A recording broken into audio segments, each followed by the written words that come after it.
Hello, you guys. How are y'all doing this afternoon? We're back. We're gonna be coming out of Proverbs. So get your Bibles. We're gonna be coming out of Proverbs. Hi, Try. Hi, Midnight. Happy Sunday to you too. Did you have a good Sunday? We did. I actually just got through cooking a little bit about 2 hours ago. Hello, Shirley Hudson. Hello, Samaji.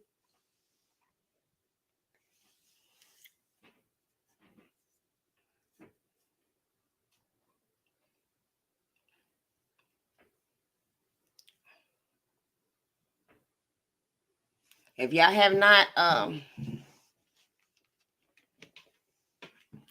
me see. Let me see if I can load it down here. Hello, Queen Amber.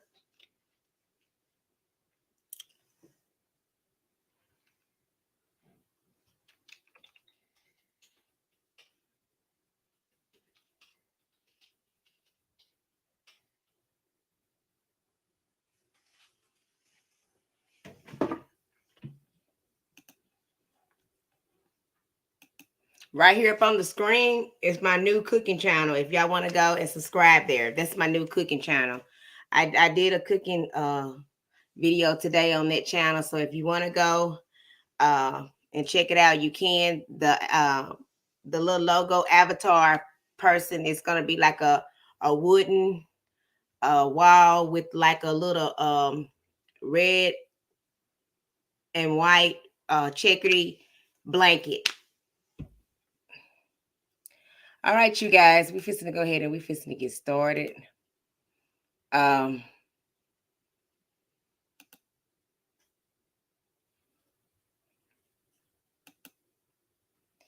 Thank you guys for tuning in. We are in Proverbs. We're in Proverbs chapter 1. Proverbs chapter 5, verse 1. And we're just going to say just a little prayer before we get started in our study. I enjoyed talking to you too, Try today. I really did. I cooked some organic fried rice with some jumbo natural organic shrimps. That's what I cooked. Okay, you did some shopping. We supposed to been going somewhere to take my husband out because it's his birthday, but we still would just hang around. And then I looked at the time. I said, well, we can't go right now because I said I got to get on here and do the teaching. I said we'll go probably after the teaching. Probably go grab about to eat somewhere, eating out or something. Other than that, we'll come back home. Yes, Midnight Crew. It's a new channel that I got on YouTube. It's my cooking channel. I didn't want to really mix all my stuff over here because I blog over here and then I do my reactions and stuff over here, and then I also teach. And I didn't want to do all that mixing the stuff all on one channel.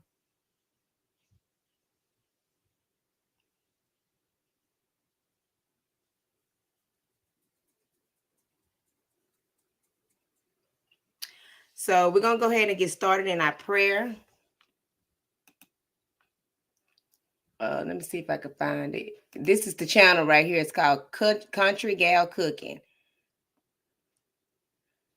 Hello, Carmela.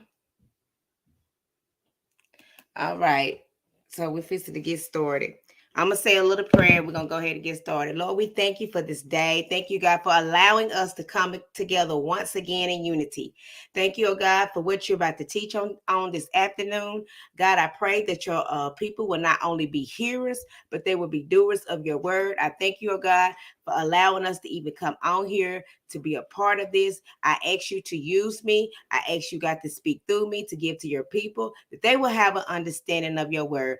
Our Father who art in heaven, hallowed be thy name. Thy kingdom come, thy will be done on earth as it is in heaven. Give us this day our daily bread. Forgive us our debts if we forgive our debtors. Lead us not into temptation. Deliver us from all evil. For thy is the kingdom, power, glory forever in Jesus' name. Lord, we just thank you right now. I ask you to bless this teaching right now, oh God. And I ask you, God, anybody that is hungry and thirsty after your righteousness, let them be filled on today.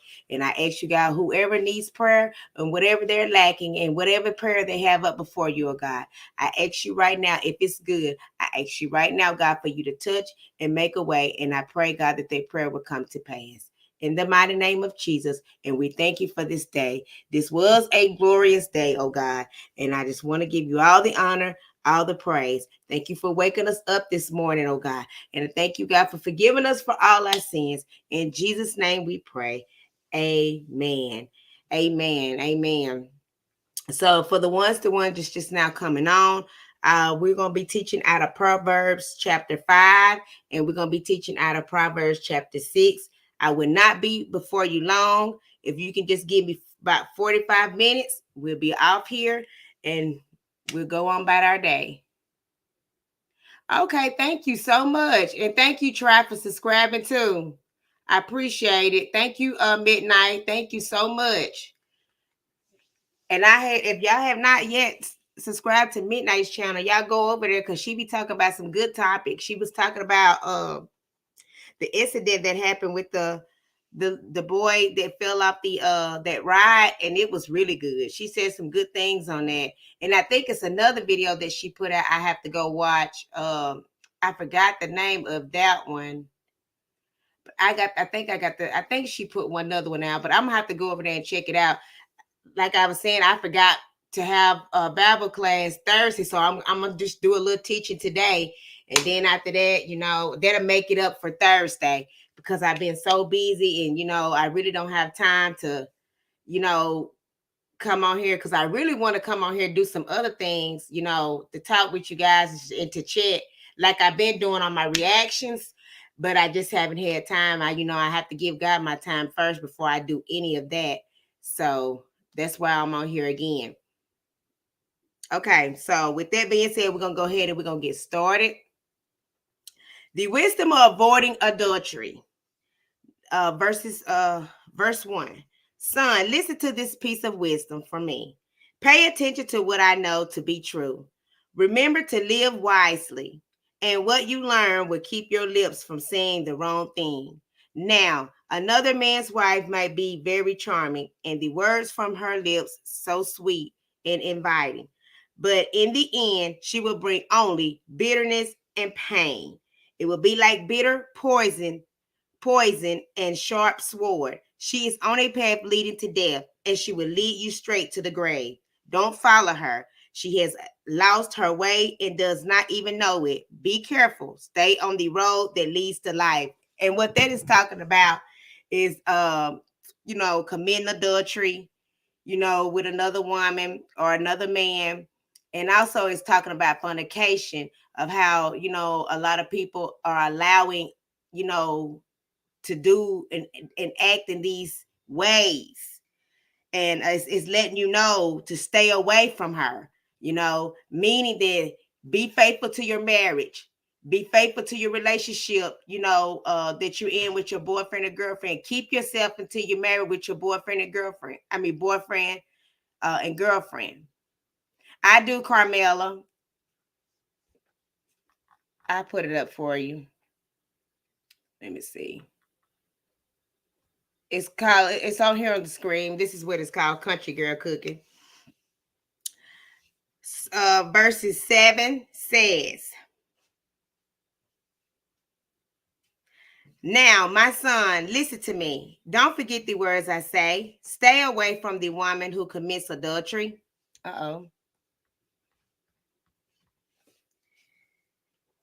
Don't even go near her house. If you do, others will get the honor and you should have had. Some strangers will get everything you worked years to get. Meaning that if you commit adultery with your husband or your significant other, if you commit adultery, you allowing somebody else to come in your house, which I'm talking about the men's. Now, I'm going to talk about the men because they're the head of the household. And if a man commit adultery and he allow another man or, if he commit adultery and then, it comes to the point the wife knows about it and she's upset about it and she want to just get a divorce, that means you allowing somebody else to come in and get what you had done built up, like a solid foundation. They coming into what you done did. They coming in what you already have and built up in that home, meaning that they come into your house. They're gonna come and whatever that the judge or whatever judge you go to go get your divorce, they gonna you already know 9 times out of 10 the favor always goes in the wife, but sometimes the favor goes in the husband as well. The favors, the judge give favors from the husband as well. So what I'm trying to say is that be faithful in your marriage. You have to be faithful in your marriage. Be faithful, because if not, you allowing somebody else to come in there and do what they need to do and take over. And you don't want that, because if you cheating on your wife, y'all get a divorce, God bring her a godly man, that will take care of that. That means whatever you built up, he's coming into that home because you messed it up. You tore it up. You wasn't faithful. So you have to blame yourself. Right, Jay. That's why my dad tells me don't let not so holy fleas come into my home. All right, try. Somebody said that's the first that's one of the commandments. So I'm telling you right now, be faithful to your marriage, men's and women's. Be faithful. 9 says, if you do, others will get the honor, and you should have had. Some strangers will get everything you worked years to get. People you don't know will take all your wealth, meaning that, you know what I'm saying? People that you don't know, they'll take all of your stuff. You know how when you're married, and how some people say when they catch you with another man's wife, they can sue you. So that's what that's talking about. They'll take your wealth, everything that you be working hard for. So why would you want to start over? If you know you got a good husband and you know you got a good wife, be faithful to him, because I know that temptation out here has gotten bad. Lust has gotten bad. We are losing our mans through lust, through temptations. We are losing them, y'all. I know this. I have talked to many and many of women over the phone the past 4-5 days. And that's what they talking about. So that's what I'm saying. Be faithful. Make sure you be faithful. 11, at the end of your life, you will be sad that you ruined your health and lost everything you had. Then you will say, why didn't I listen to my parents? Why didn't I pay attention to my teachers? I didn't want to be disciplined. I refused to be corrected. So now I have to suffer through just about every kind of trouble anyone can have, and everyone knows it. Now, about sex and marriage. Drink only the water that comes from your own well, and don't let your water flow into the streets. Keep it for yourself, and don't share it with strangers. Be happy with your own wife. Enjoy the woman you married while you were young. She is like a beautiful deer, a lovely fawn. Let her love satisfy you completely. Stay drunk on her love, and don't go stumbling into the arms of another woman. So that's letting you know, be happy, be thankful for what you have. I don't care how many years you done got married, and if you think that your marriage is getting bored, or if you think that you can't hold yourself in your boyfriend or girlfriend relationship, let me talk to the married people first. Then we're gonna go to the boyfriends and the girlfriend. On the married couple, be thankful for your wife and your husband. If it gets bored, try to spice it up. Do things together. Try to do a little things in the bedroom. Now, we finna get raw over here, because that's what we gonna do, because we all adults. Ain't no kids on here. But we gonna get raw with it. So, what I'm trying to tell you is spice it up in the bedroom. Make your husband happy, so he won't have to go and look for something somewhere else, which he should not do. He should be happy, but if he asking you, that if he want to spice it up and do something different, if it's of God, and if it's in the Bible, do it. Spice it up. That's right, Midnight. You got to keep God in your marriage. That's the number one rule. You have to. You keep all these people out your marriage. Quit talking to people over the phone about your marriage, because they're not going to be able to help you. They are not going to be able to help. I used to do that, and they would not help you. The first thing they would say, you leave them and all this other stuff. I don't believe in telling nobody to leave their husband or their wife. That's God. That's God to do that. God's supposed to do that. Be faithful to God, because he is the reason in the season of our relationship. So that's what I'm telling you. Be faithful to the married couples. Okay, to the boyfriends and girlfriends. Let me tell you, y'all have it harder. Because the married couple, they got to honor their vows. So the boyfriends and the girlfriends, because this is really gonna get good tonight. Y'all have it harder because for one, they are not dedicated to you. They only your boyfriend and your girlfriend. It's different if you're engaged to be married. Then that's another thing. But if you're just boyfriend and girlfriend, that's the reason why they like to leave. That's the reason why they don't. Some of them don't stay in the same house at all. Because you only boyfriend and girlfriend. Keep your marriage to.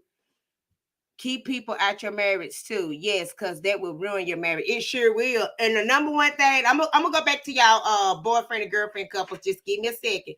The number one thing that you need to keep out your marriage is family. Them the one that would tear it up worse than your own friends will. They would tear it completely up. But back to the boyfriends and girlfriend. Y'all have it a little bit harder because for one, y'all boyfriend and girlfriend, and two, a lot of you guys are giving y'all cake and giving y'all hot dogs for free. And they're not respecting you. Because if they did respect you, they would put up, I'm just finna be raw with them. That's what I am. I'm just gonna tell you like it is, If they did like you, like they say they do, they would put a ring on it. It's not because they don't know you or whatever. If they truly know who you are and they truly love you and really want to spend the rest of your life, it's not going to take years and years for you to get married and keep fornicating, keep committing fornication and sitting up there, as they say, shacking. If the guy love you, hey, he'll put a ring on it. If the guy love you, he will respect you and wait until you get married before you have sex. He don't have to try it out. It's just like a car. Everybody, when you get a car, you're going to have to try that car out. That's what he doing to your body. Like, okay, let me try this out and see if this is what I really want. Because if not, I'm going to go on to the next one. And if it's not that good, I'm going to go on to the next one.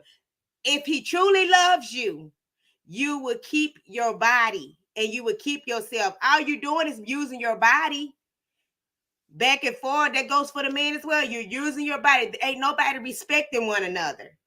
It's just like a car. You're going and trying and test driving it. And you're trying to make sure if this is what you really want. How dare a man and a woman can do that? I don't get it. If you love that person, you love them. It's not about sex. It's not about sex. It's not about booty.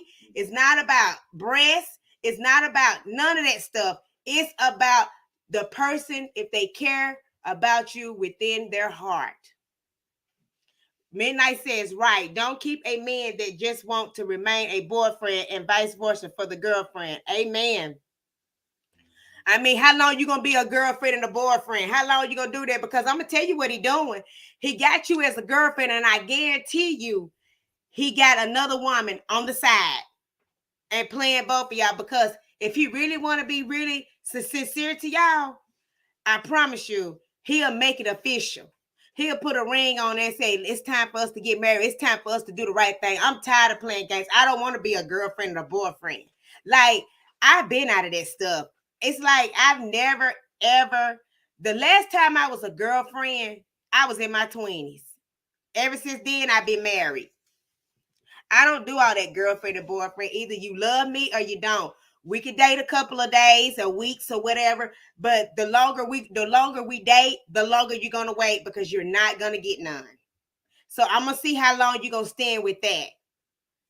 So that's what I'm trying to say. Yes, Jesus, my grandmama says the same thing, Jay reaction. Wow.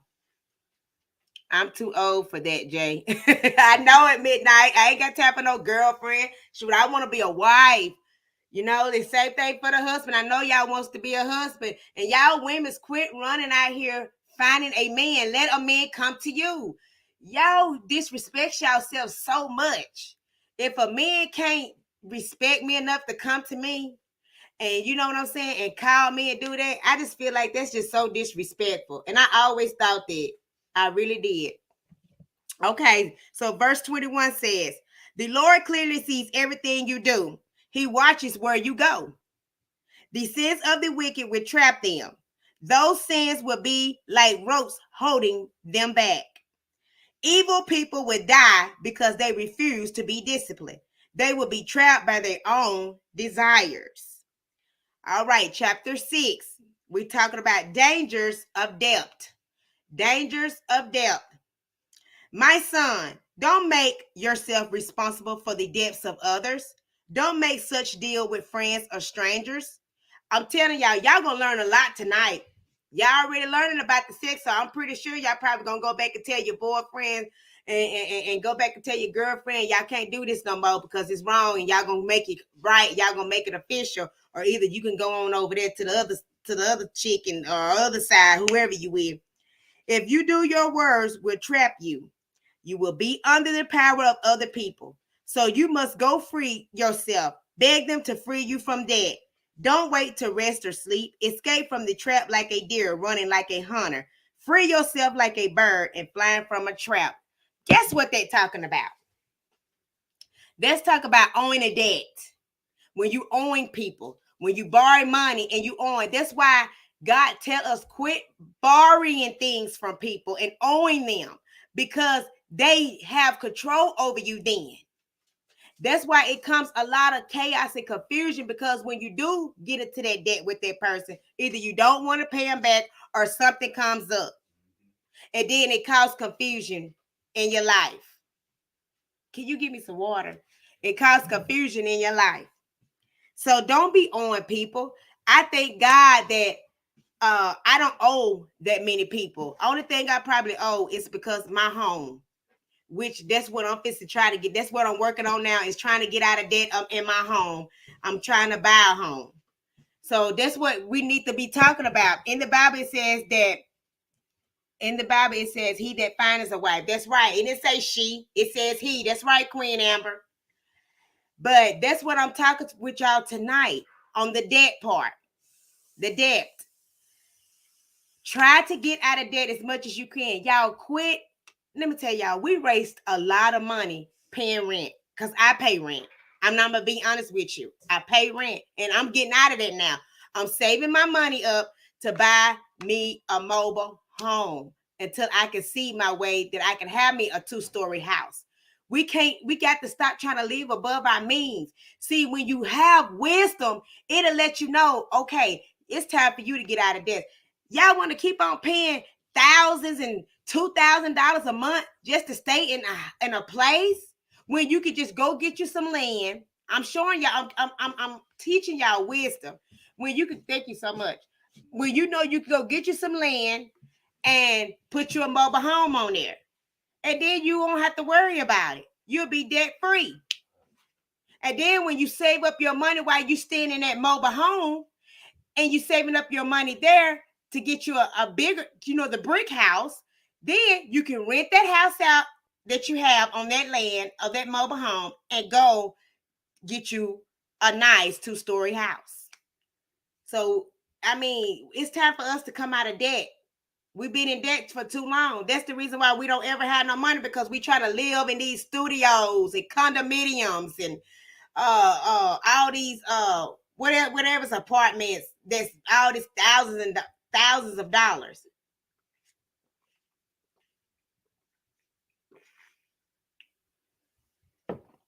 So that's what I'm telling you now. It's time to come out of debt.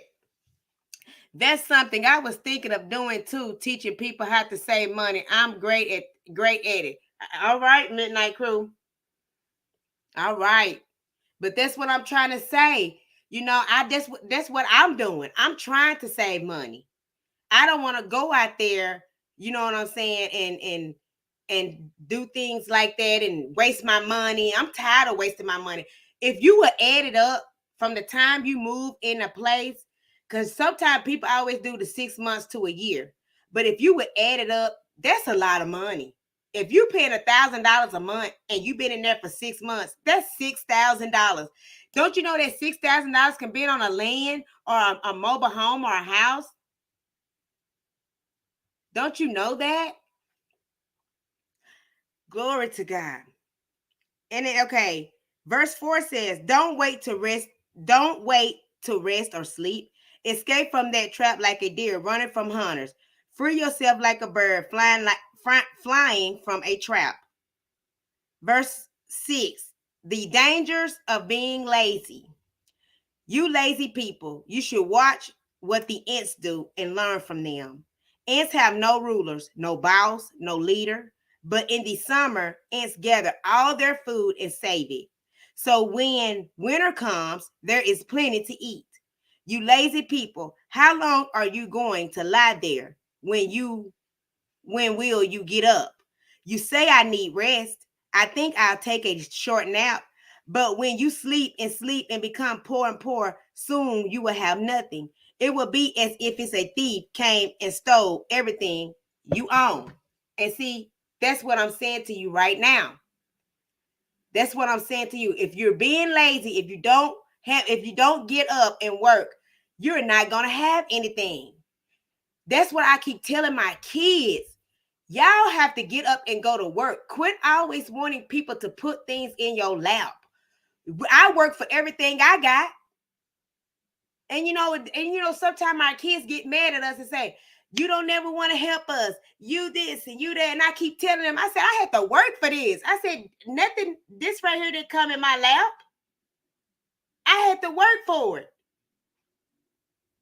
It did not just come and just lay there in my lap like that.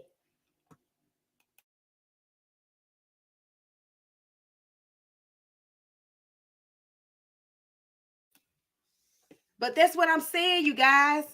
It's time for us not to be lazy. It is hot in here. That's why I told you give me some water. But it is time for us to not be lazy and get up. Have wisdom. Go get your own business. If you're tired of working for people and if you're tired of clocking in the clock, think of something. Say, Lord, give me a gift that I could do something on my own. You may want to work from home or you may want to start selling things.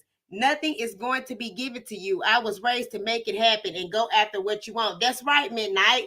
And these kids and teenagers don't understand that. They want you to always give them money when they get stuck and all of this stuff. But I've been teaching mine. I've been showing tough love. And you know what they've been telling me?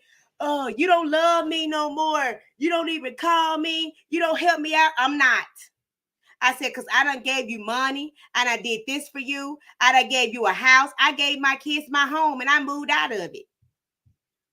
And when I went back to my house, they broke all my windows out my home.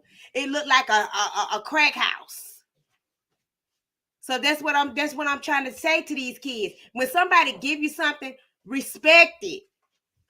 Respect what people give you. So you thinking I'm finna give you something else? No, ma'am. If you can't learn from what I already gave you, you're not gonna ever learn. So that's why I'm trying to grow them up. I'm trying to make them feel, responsible. Because every time you go and try to help them out and bail them out their situation, you're not helping them. You're handicapping them. And that's what we need to stop doing, is handicapping our kids or handicapping anybody. It may could be your family member that's on drugs and you steady helping them. How they gonna ever learn when you steady taking stuff to them and taking them to the Visto or taking them to go get the drugs? They're not gonna never learn. They're gonna always depend on them because you handicapping them. That's why I back up. Okay, I'm not taking you to no store to get no cigarettes. No, I'm not. Now I take you to the store to go get some food. But I'm not gonna be a person that add on to your habits. I'm not doing it. Can't just talk about it, have to have some action behind it. Your goals too, even if they small steps. That's right. I started working when I was 12 years old. I thank God for my wisdom and knowledge. That's right, Queen Amber. The generation today feels entitled. They do. They really do. They feel like you owe them something.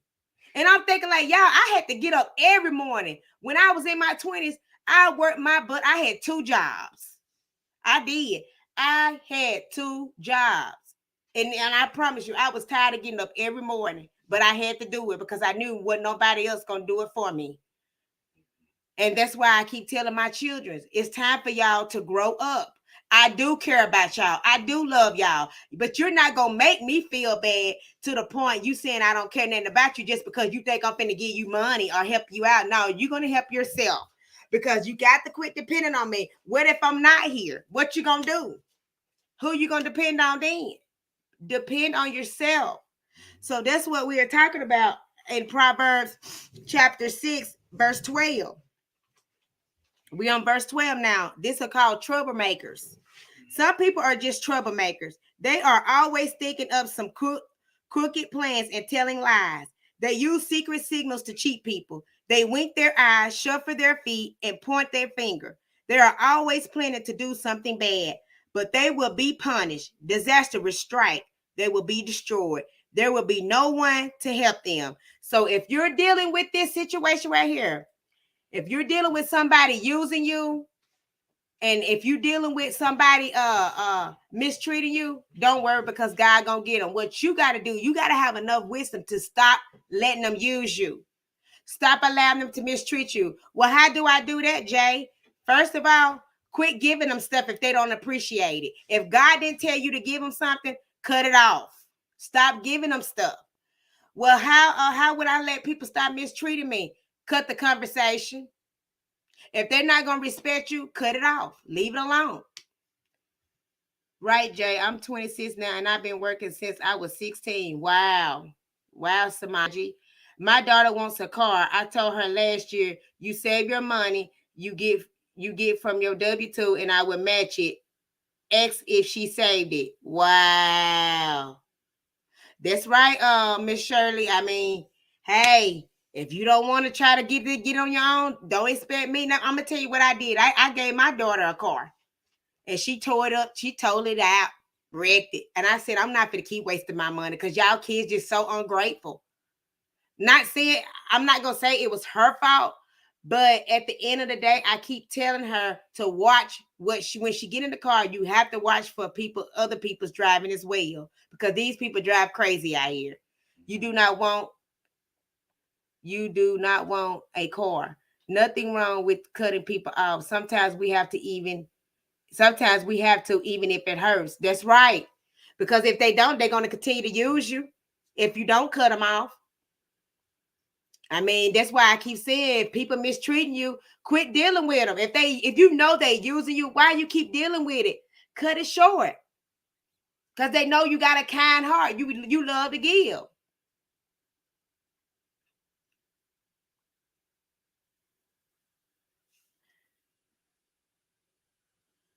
What the Lord hates. This is what the Lord hates.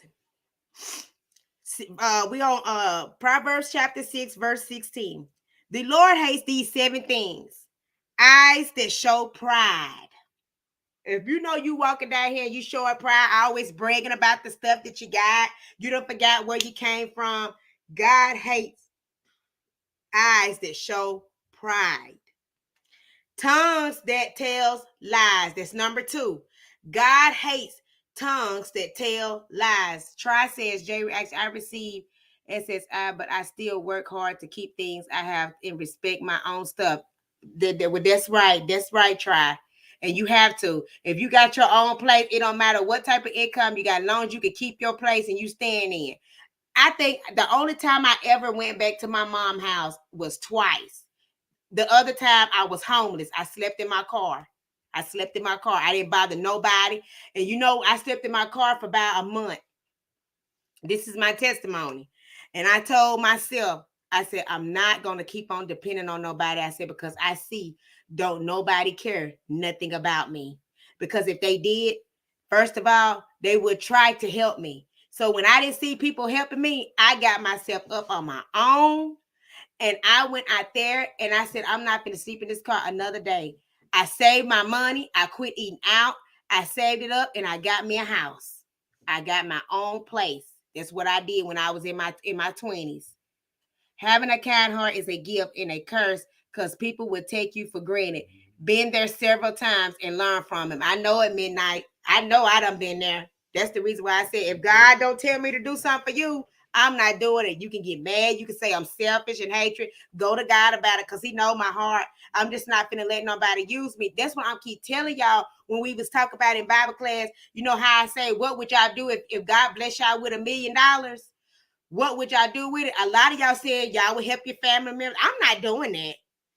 I'm not helping my family members. I'm not taking my money that God blessed me with to help my family members. Because first of all, the reason why I said that is because, for one, when I was in need, where were y'all at then? I'm a millionaire now, so you want money from me. Now, if you help me out, I don't mind helping you and giving back to you, you know what I'm saying, in return. But I'm not fixing it. I'm not taking my money. You, first of all, you won't even know if I am a millionaire because I'm not going to go out there and tell all my business like that. So you're not going to know that. See, a lot of people, that's why a lot of people get hurt and come up used because they go and tell too much of their business and what's going on in their home. Sometimes you have to be quiet. Sure. Shirley Hudson said, right, Jay, I'm not doing it. All right. The third thing that the Lord hates is hands that kill innocent people. Y'all already know a lot of people has been killed by a lot of folks.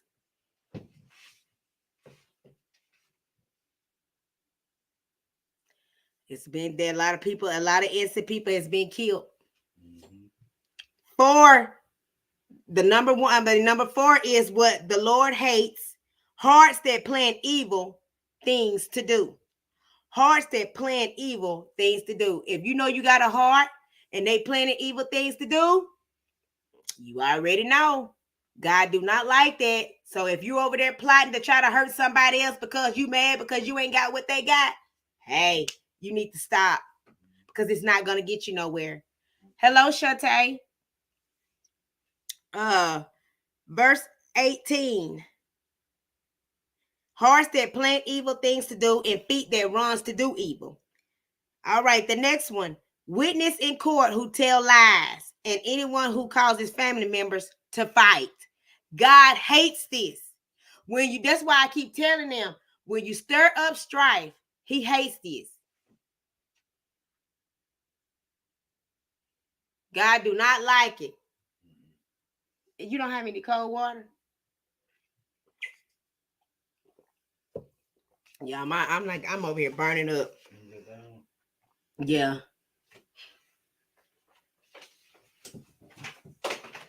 Anyone who calls family members to fight. If you over there starting up stuff with family members, guys hate that. He hates it.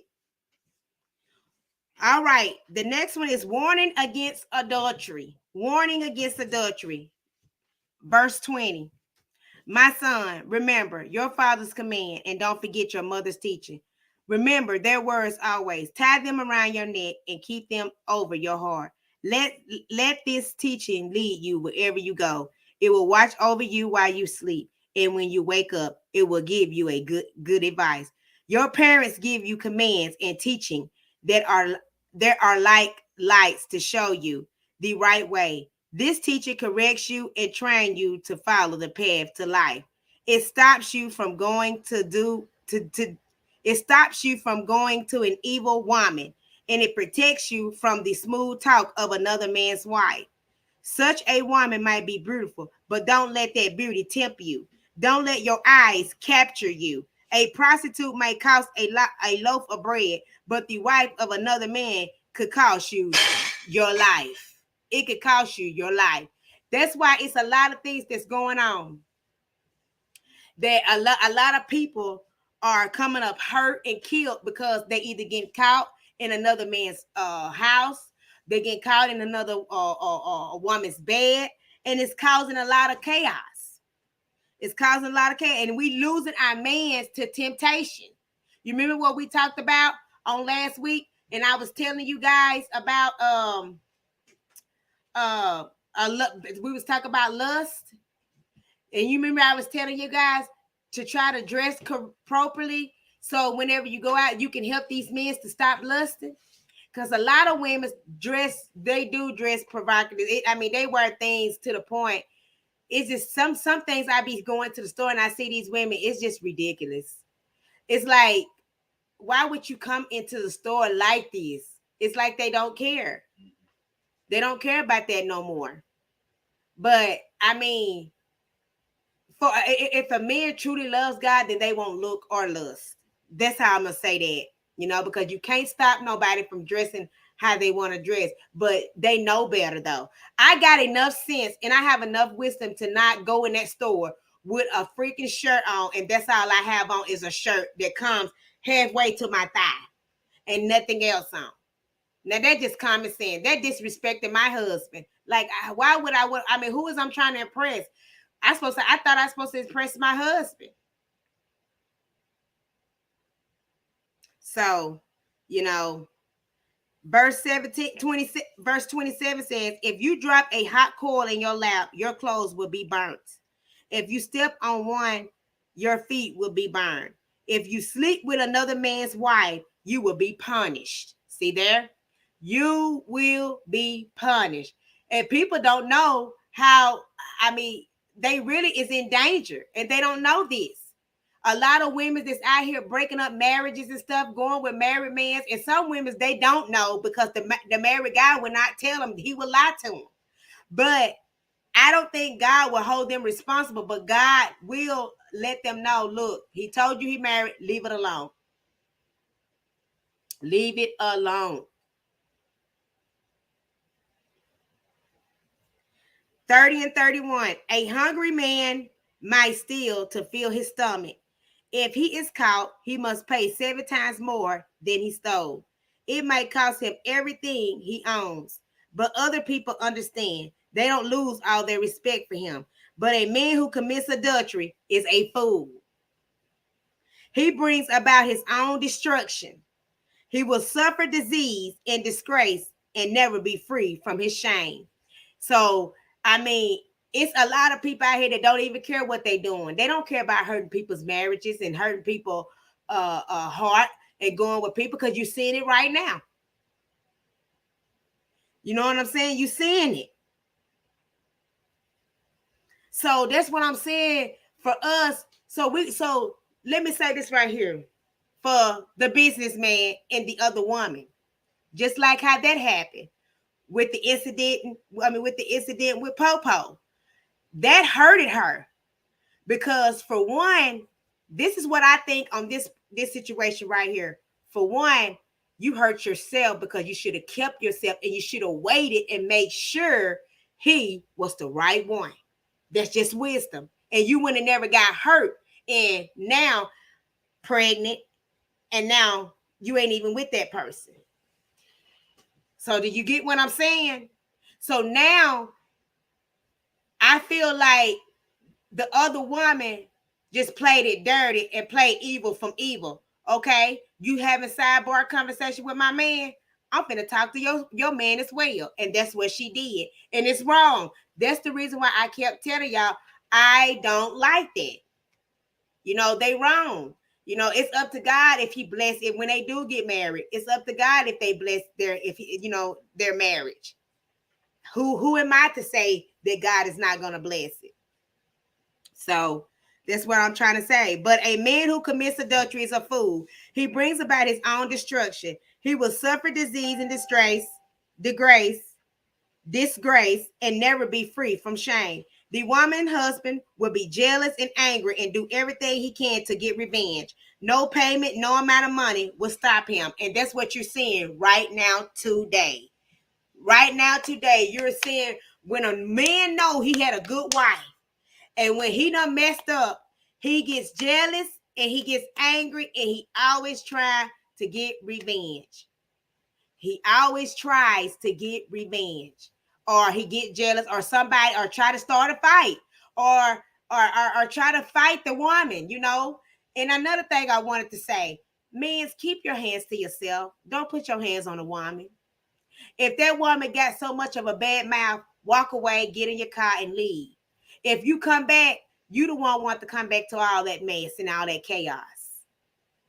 But keep your hands to yourself, you know, or talk to God about it and say, Lord, I need you to help me.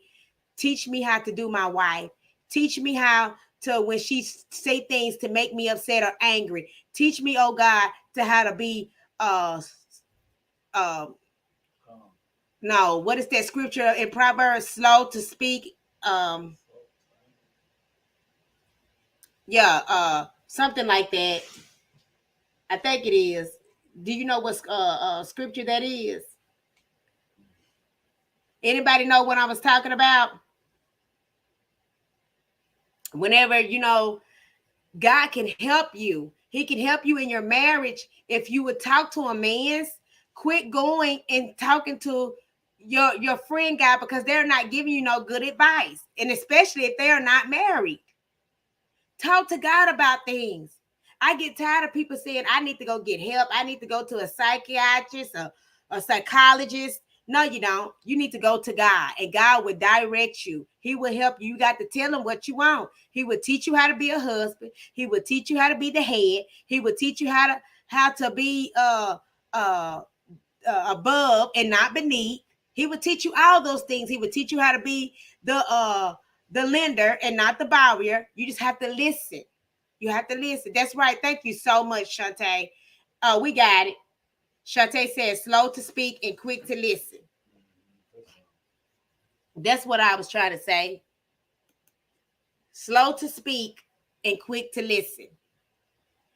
You got to tell God those things. Tell him those things. So this right here is conclude our Bible class on tonight. We talked about a lot of stuff, and we talked about dangers of debt, meaning don't owe people. Try your best to try to tough it out. Quit going to checking and cash, people. If you know you ain't got the money, quit going and doing that stuff. Stop putting yourself in more and more debt, and then you complain, make it like you ain't got nothing. Quit going and punning your stuff. If you know you ain't got it, wait on God. Don't go and pawn your stuff, and then you ain't gonna have nothing, and then you ain't gonna be able to get the money to get it out. Trust God. Because when you owe somebody, they own you until you pay that debt off. You didn't know that, did you? They own you until, and they're going to worry you. They're going to call your phone until you pay them. Because, I mean, they was kind enough to let you borrow the money. So now you got to pay it back. That's just like how all these people got these PPP loans. They knew they didn't have no business. That's why all these people got these cars and stuff. They lied and made like that they had businesses, and knowing that they didn't have these businesses, because PPP loans is for employees, when you pay your employees. And they lied and made like they had a job, and they went and bought all these cars and houses, and now they're suffering the consequences and have to pay all that money back because they lied, because they tried to get up on their feet through a lie. Through a lie. And it said, we talked about the danger of being lazy. Don't be lazy. You got to get up and get your own money. Quit waiting on somebody to give you your stuff. God gave you 2 hands and 2 feet. If you know you can walk and you know you can move your hands, go get your own money. Just like Midnight Crew says. Make it happen on your own. Quit waiting for somebody else to hand you something. And that's what I tell my kids all the time. Yes, they lied about that money. They sure did. About the PPP loan, they lied. But we talked about the danger of being lazy. Go get your own money. Quit being lazy. Get up. Quit sitting there. Get off those video games. Get off that couch and quit eating yourself to death. And make it happen for yourself. Because you can do that. If you want to sit at home, then think of something you can do. You can go and do what is that thing? Those butter things that really sells really good that you call the DIYs. It's called it's like a little lotion thing, but it's butter that you can mix up. I think you put it on your skin People doing that. They making lotions. They doing lip gloss. If think of something you can do if you don't want to work that can bring you income. Think of something that you can do. I'm giving you wisdom. If you're tired of working, then think of something. Then we also talk about troublemakers. How people always want to talk about people, cheat people out their money. You know, you dealing with stuff like that. People don't want to pay you what it's worth, you know, and stuff like that. And, you know, I thank God that God gave me an honest heart, that I don't cheat people. I try to be honest in everything I can. That's right, try. Okay, you said doing a face mask with some the DIY cream. That's a good idea. Mm-hmm. And Shamaji says shea butter. Yep, that's what it's called. Yep.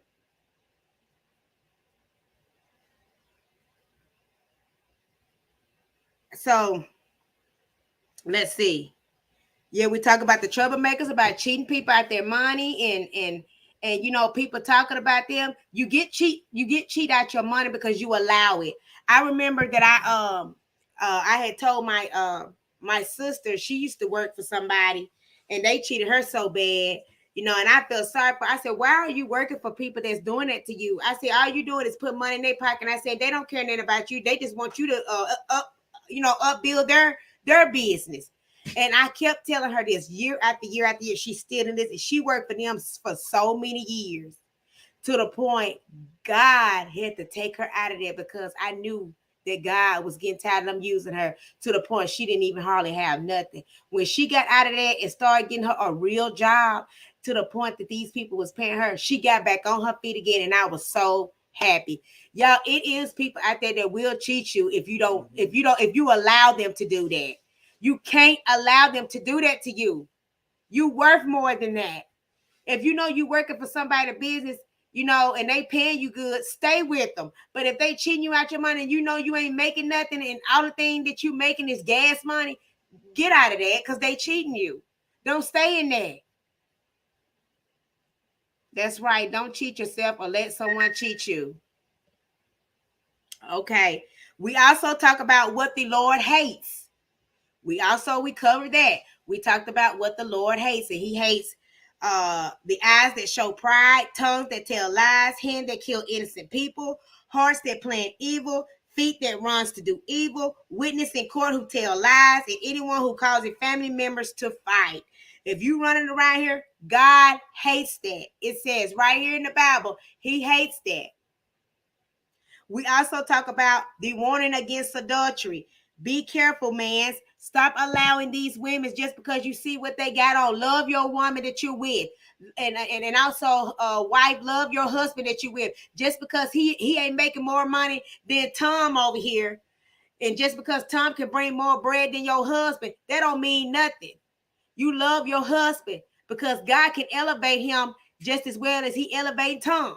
So don't ever get it twisted about your husband. Don't ever downgrade your husband. You uplift him and say, baby, you're doing a good job. And I know God is going to elevate you. And I know God is going to bless your business, that it's going to prosper even more. He's going to bless your job, that you're going to get a promotion. You speak that life into him. Don't ever downgrade him and say, you ain't doing enough for me. I'm just sick of this. And you can't make enough money. And you ain't giving me enough. And I don't like this. And I can go get me a man that can pay me more than what you're paying me. Don't do that to him, because you're downgrading him. You're making him feel low. Do not do that.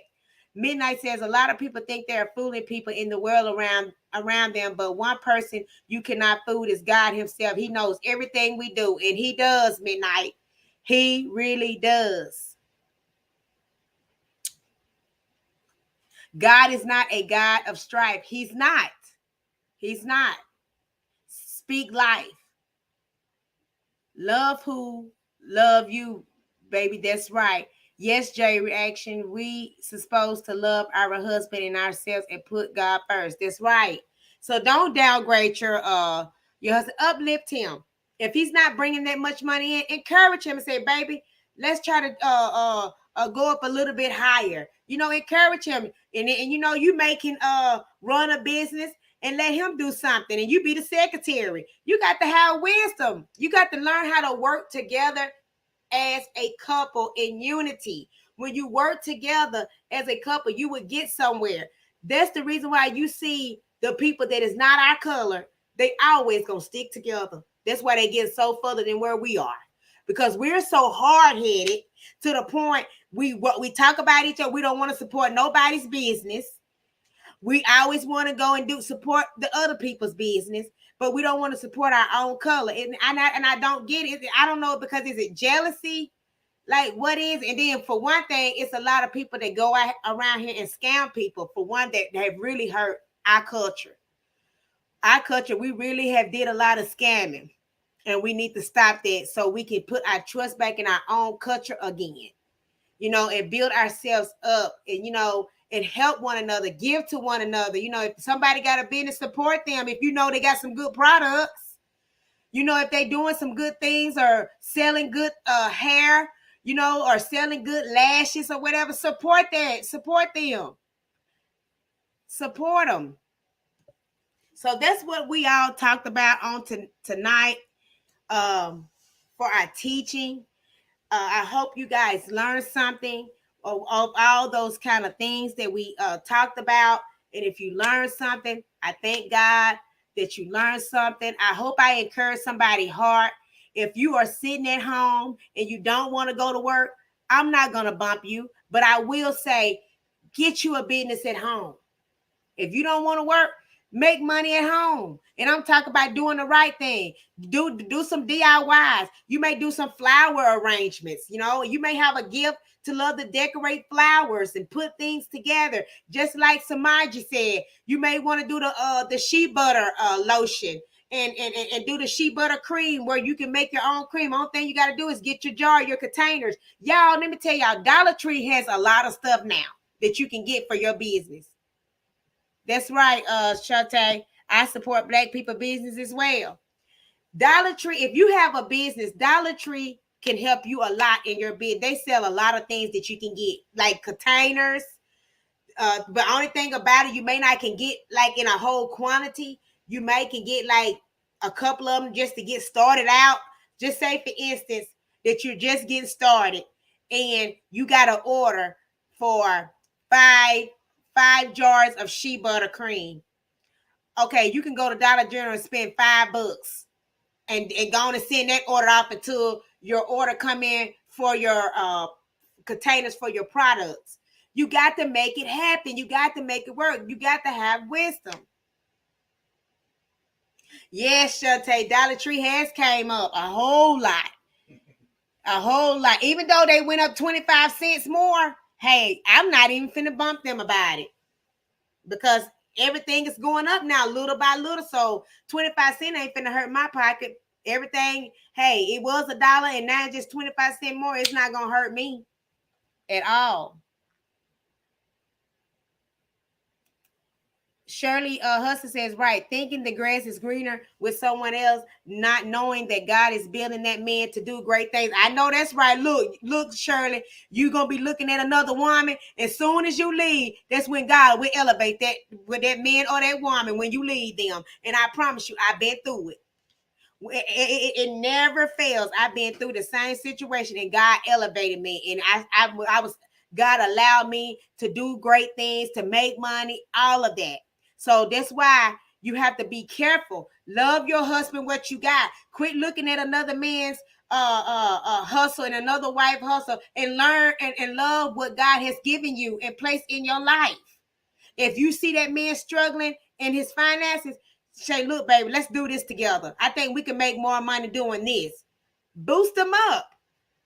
Say, baby, let's go hard. Let's go make this money together. Work together. That's right, Samaji. We are selfish towards our own color, and we are. We are. We are.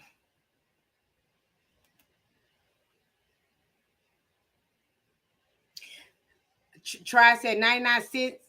99 cent store have good stuff too. Yeah, I seen a 99-cent store. I have never been in it though. I have never been in it. Try. I want to open up my own business. Do it, Chpt. And if you ever need some help, call me, girl. I'll show you how to get started. I'm finna get ready and try to do some things too. I was doing some press-on nails, but I'm gonna get back into it. I'm gonna show y'all some of my things. I'm gonna come on here and show y'all some of my things. If anybody wanna order some press-on nails, you can. I'm gonna show you. I really haven't really actually got started, but I got everything that I need. But baby, can you go back there in that room and give me some of those things so I can show them some of my nails that I did? I'm gonna show y'all some of my nails because I'm finna motivate y'all. Y'all finna start getting. Let me tell y'all something. You do not have to have a lot of money to start a business at all. I'm finna encourage them hard. When we get up here tonight, I'm gonna encourage you so much that you're gonna probably go tomorrow and start your business. You can start a business with $20. You can start a business with $10. You don't have to have that much money. And I'm gonna show you how to do it. I'm gonna show you how to do it because I have done it once before. And I still do it a little bit on the side when I have a chance. Like I go get furniture. I can redo a dresser. I could go purchase a dresser. I send it off. What I do, if y'all are working, listen to me, and you get a check, this is what you do if you try to start your business. Every week, you buy one thing that you want out of your business, out of your check. You do that once a week, every week. Buy one thing out of your check for your business. And by the end of the month, you're going to have everything you need to run your business. I promise you. Some of y'all can get, like I was telling y'all, some of y'all can get the stuff out the Dollar Tree. It's cheap. I mean, long if it's good product, you can do it. You can do it. I'm telling you, you don't have to have people thinking that you have to have thousands and thousands of dollars to start. You don't have to have thousands and thousands. I can go and purchase a dresser from a yard sale for $20. When I get through refurnishing that dresser, it's gonna be $150 to $200 because you got to look at it. I'm gonna antique it out. I'm gonna buy new knobs to go on it, which is diamonds. That's what I like to do. I like glitter and bling stuff. When I do redo dresses, I like to bling it out, and then I clean it up real good. Make sure all the drawers are real neat and nice, and then I reflip it. That's a business. That you're making a business. I mean, that's a business.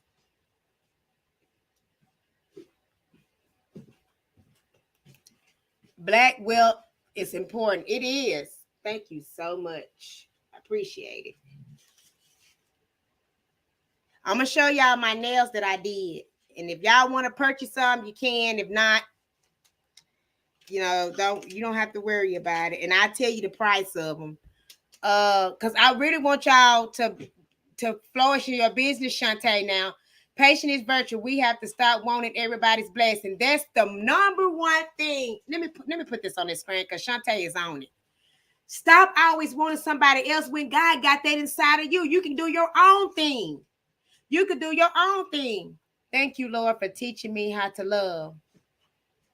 I support your business. Practice what you preach. Did y'all know that there is a black bread company? I didn't know that, Shantae. I did not know that there was a black bread company. Wow, that's amazing. That's awesome. All right, you guys. These are one of my nails. These right here.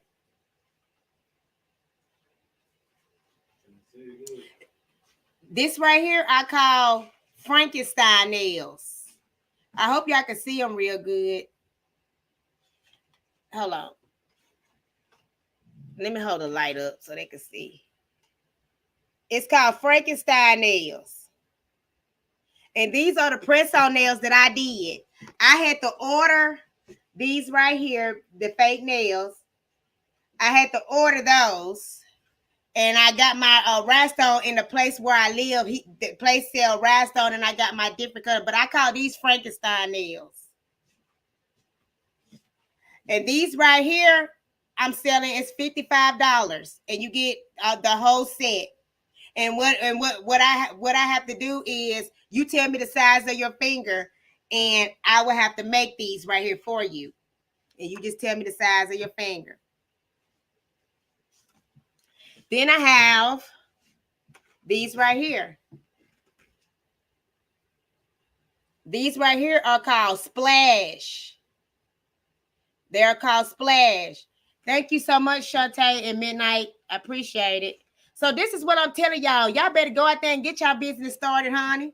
You don't have to have all that much money. Y'all make it like y'all have to have a grant. The only way you have to have a grant is if you're get a building. You know, if you want to get a building. This right here, I call Tiger Grip. I call that Tiger Grip.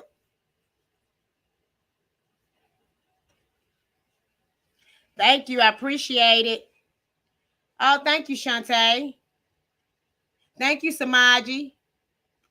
That's right. We have to support one another. And I also, y'all need to go support golly. Y'all, I'm not good with names. What is her name? She sell candles. I got to go support her and things. She's selling things at home. Let me see. Let me go to my Gmail and I'm gonna tell you who her name is. I want y'all to get y'all business started. The ones that are business minded. Lily, that's her name, Lily. Y'all go support Lily as well. And I got these right here. These right here is called, I got them upside down. I'm sorry. These right here is called Iceberry. Iceberry lemonade. I got them upside down. Iceberry lemonade. That's what that's called. Iceberry lemonade.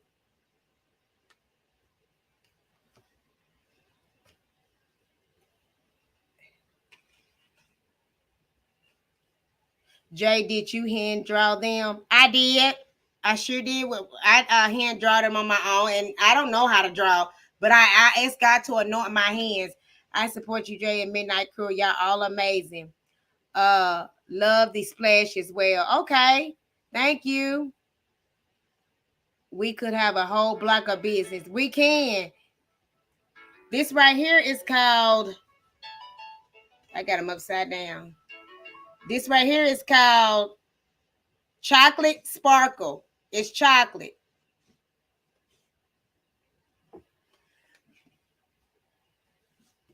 And then I got these right here. These are called Ocean Spring. Answer that because he probably done got in trouble. I got these right here. These are called Crack Cranberry. Crack Cranberry.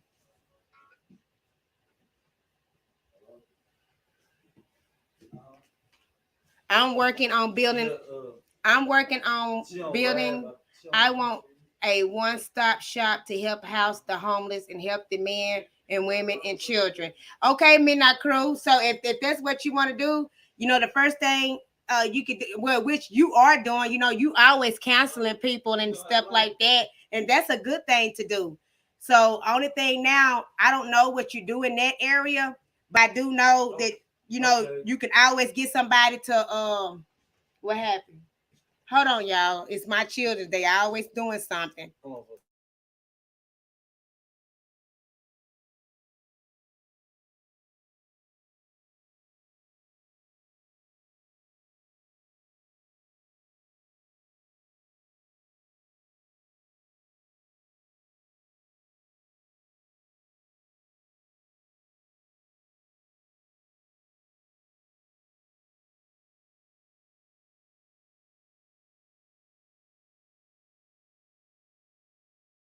All right, you guys. That were my children's.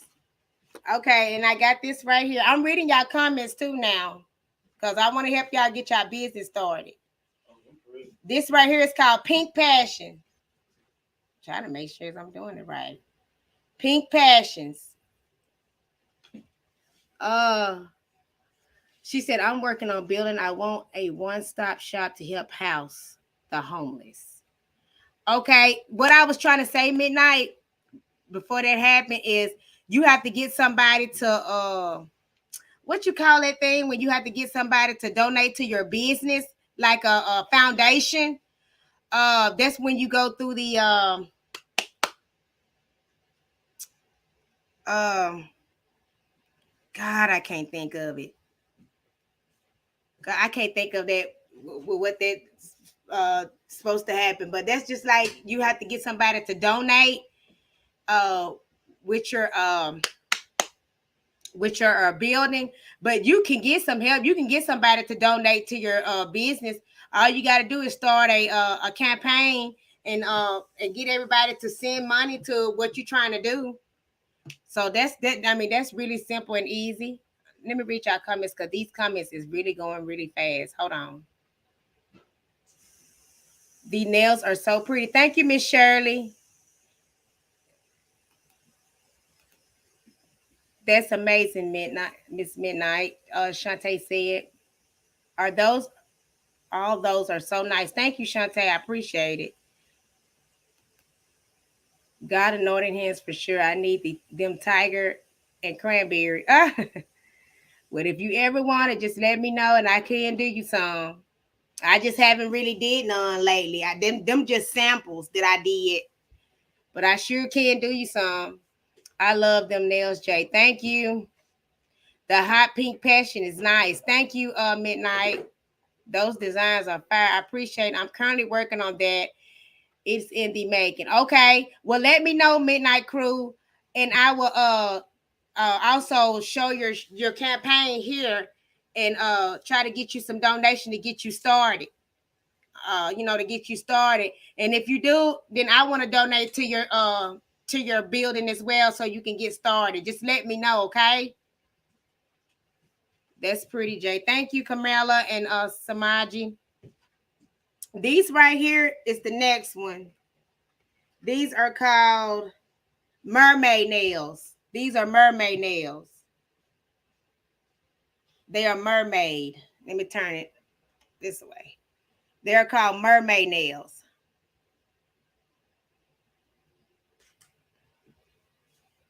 The next one I got is called the chef nails, like the cooking chef. These are called chef nails. I don't know why I keep putting it upside down. It's the chef nails, the black and white.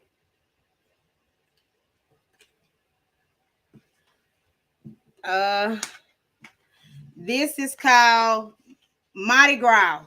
This is called Mardi Gras nails. It's called Mardi Gras. And I'm supposed to be doing a channel of selling on my nails, but I just never did do it.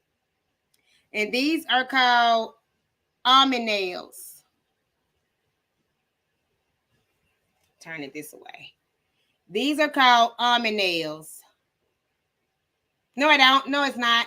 They are picture art nails. That's the name of this one. It's called picture art.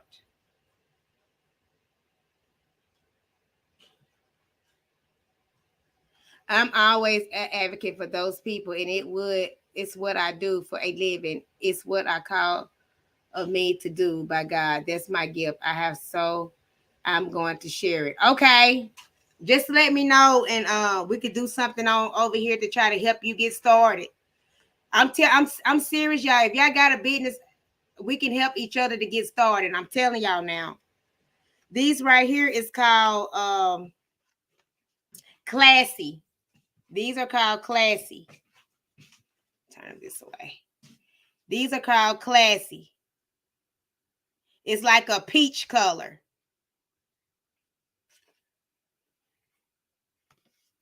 And these right here is called dipping dots. These are called dipping dots. It's called dipping dots. And that's all. I mean, I still got some more. I just be trying to put something together. Shante say, I love the peach. That classy is so nice. Thank you. I see my son on here, y'all. He is Little Ace TV checking in. That's my son. Yeah, he's never been on here before at all. But I want let's see if he wants to come up on the stage. Let's see.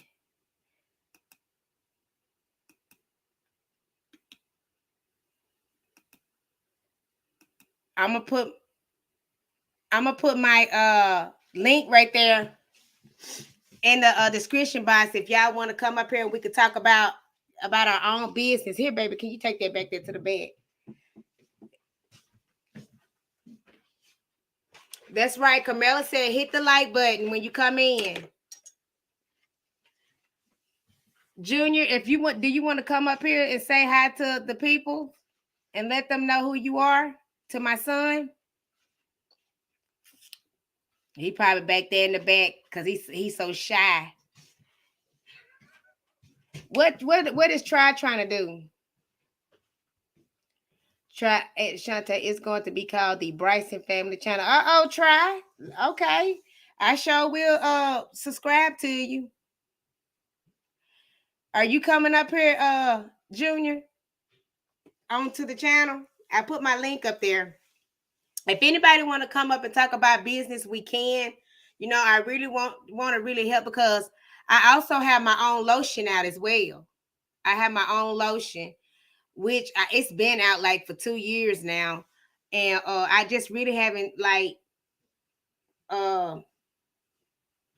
actually just put it out there because that's when I had moved and stuff like that. But I got all type of different flavors, but I don't have none made. I got one made and it's sold out. So I mean, y'all can do y'all business if you really want it. I put the link up there. It's right there in the box. I put it back up there again. Hold on. There it goes right there at the bottom. Little Ace TV is right there at the bottom. All you got to do is click on it. You welcome, Try. Shante said, do you do shea butter? I want to get into that because it's a lot. Let me tell y'all something. A lot of people is selling that shea butter like it ain't nothing. They selling it like it's not nothing. I'm telling y'all. And I want to get into that and learn how to do it. I really do. I really, really, really do.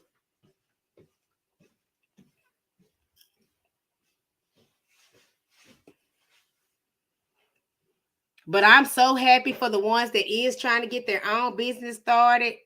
I know some of y'all want to be secretive because you don't want nobody to know what you're doing. But when you get everything situated and have everything ready to go, let us know so we can support y'all.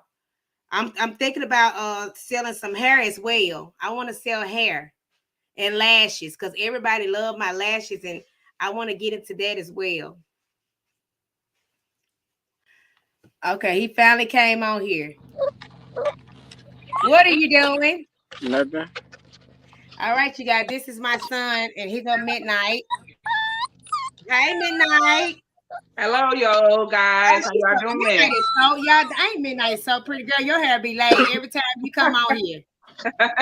It be weird. So what did I? She's gonna come back on in a minute. I think she pressed the wrong button. But this is my son, you guys. His name is Little Ace. He's in the dark. Why are you so in the dark? Can you see me? Yeah, I can see you now. I just logged myself out. Oh, okay.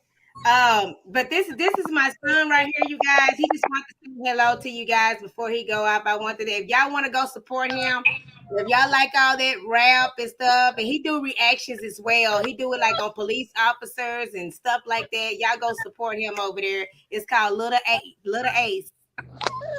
Yeah, y'all support my page. He's in the dark. I don't know why you in the dark. Hello, Jason. How you doing? She's speaking to you, Junior. Hey. I can't really hear you guys that well. Can you hear me? Can you hear me now? Mm-hmm. Okay. Hey. All right. Well, I'll see you later, son. Okay. All right.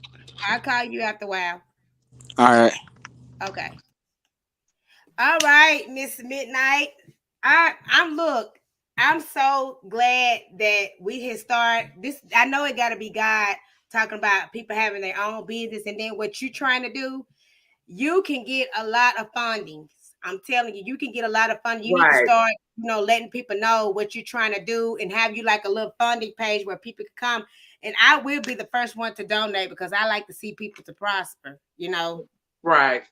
I mean, I've done a lot of research already on it. Because like I said to you guys in the chat, like I want it to be like kind of like a one-stop shop, where we do more than just house people, It's kind of like you're giving people the essential resources to get them back on their feet. That's kind of like Oh, the kind of okay. a business I want. Oh, I yeah, then want to that be able to house people and then push them back out, give them the resources they need so that they can be on their own eventually when they're on their feet. Oh, now you would get a lot of funding. People will give you a lot of funding for that. I know Oh that for yeah. a fact. They Yeah, will. I'm pretty sure, and then I see some of the steps that we have to go to as far as how to get that. I have to speak with the community. It's just not about me. I have to make sure that the community is okay with that kind of a business in that area.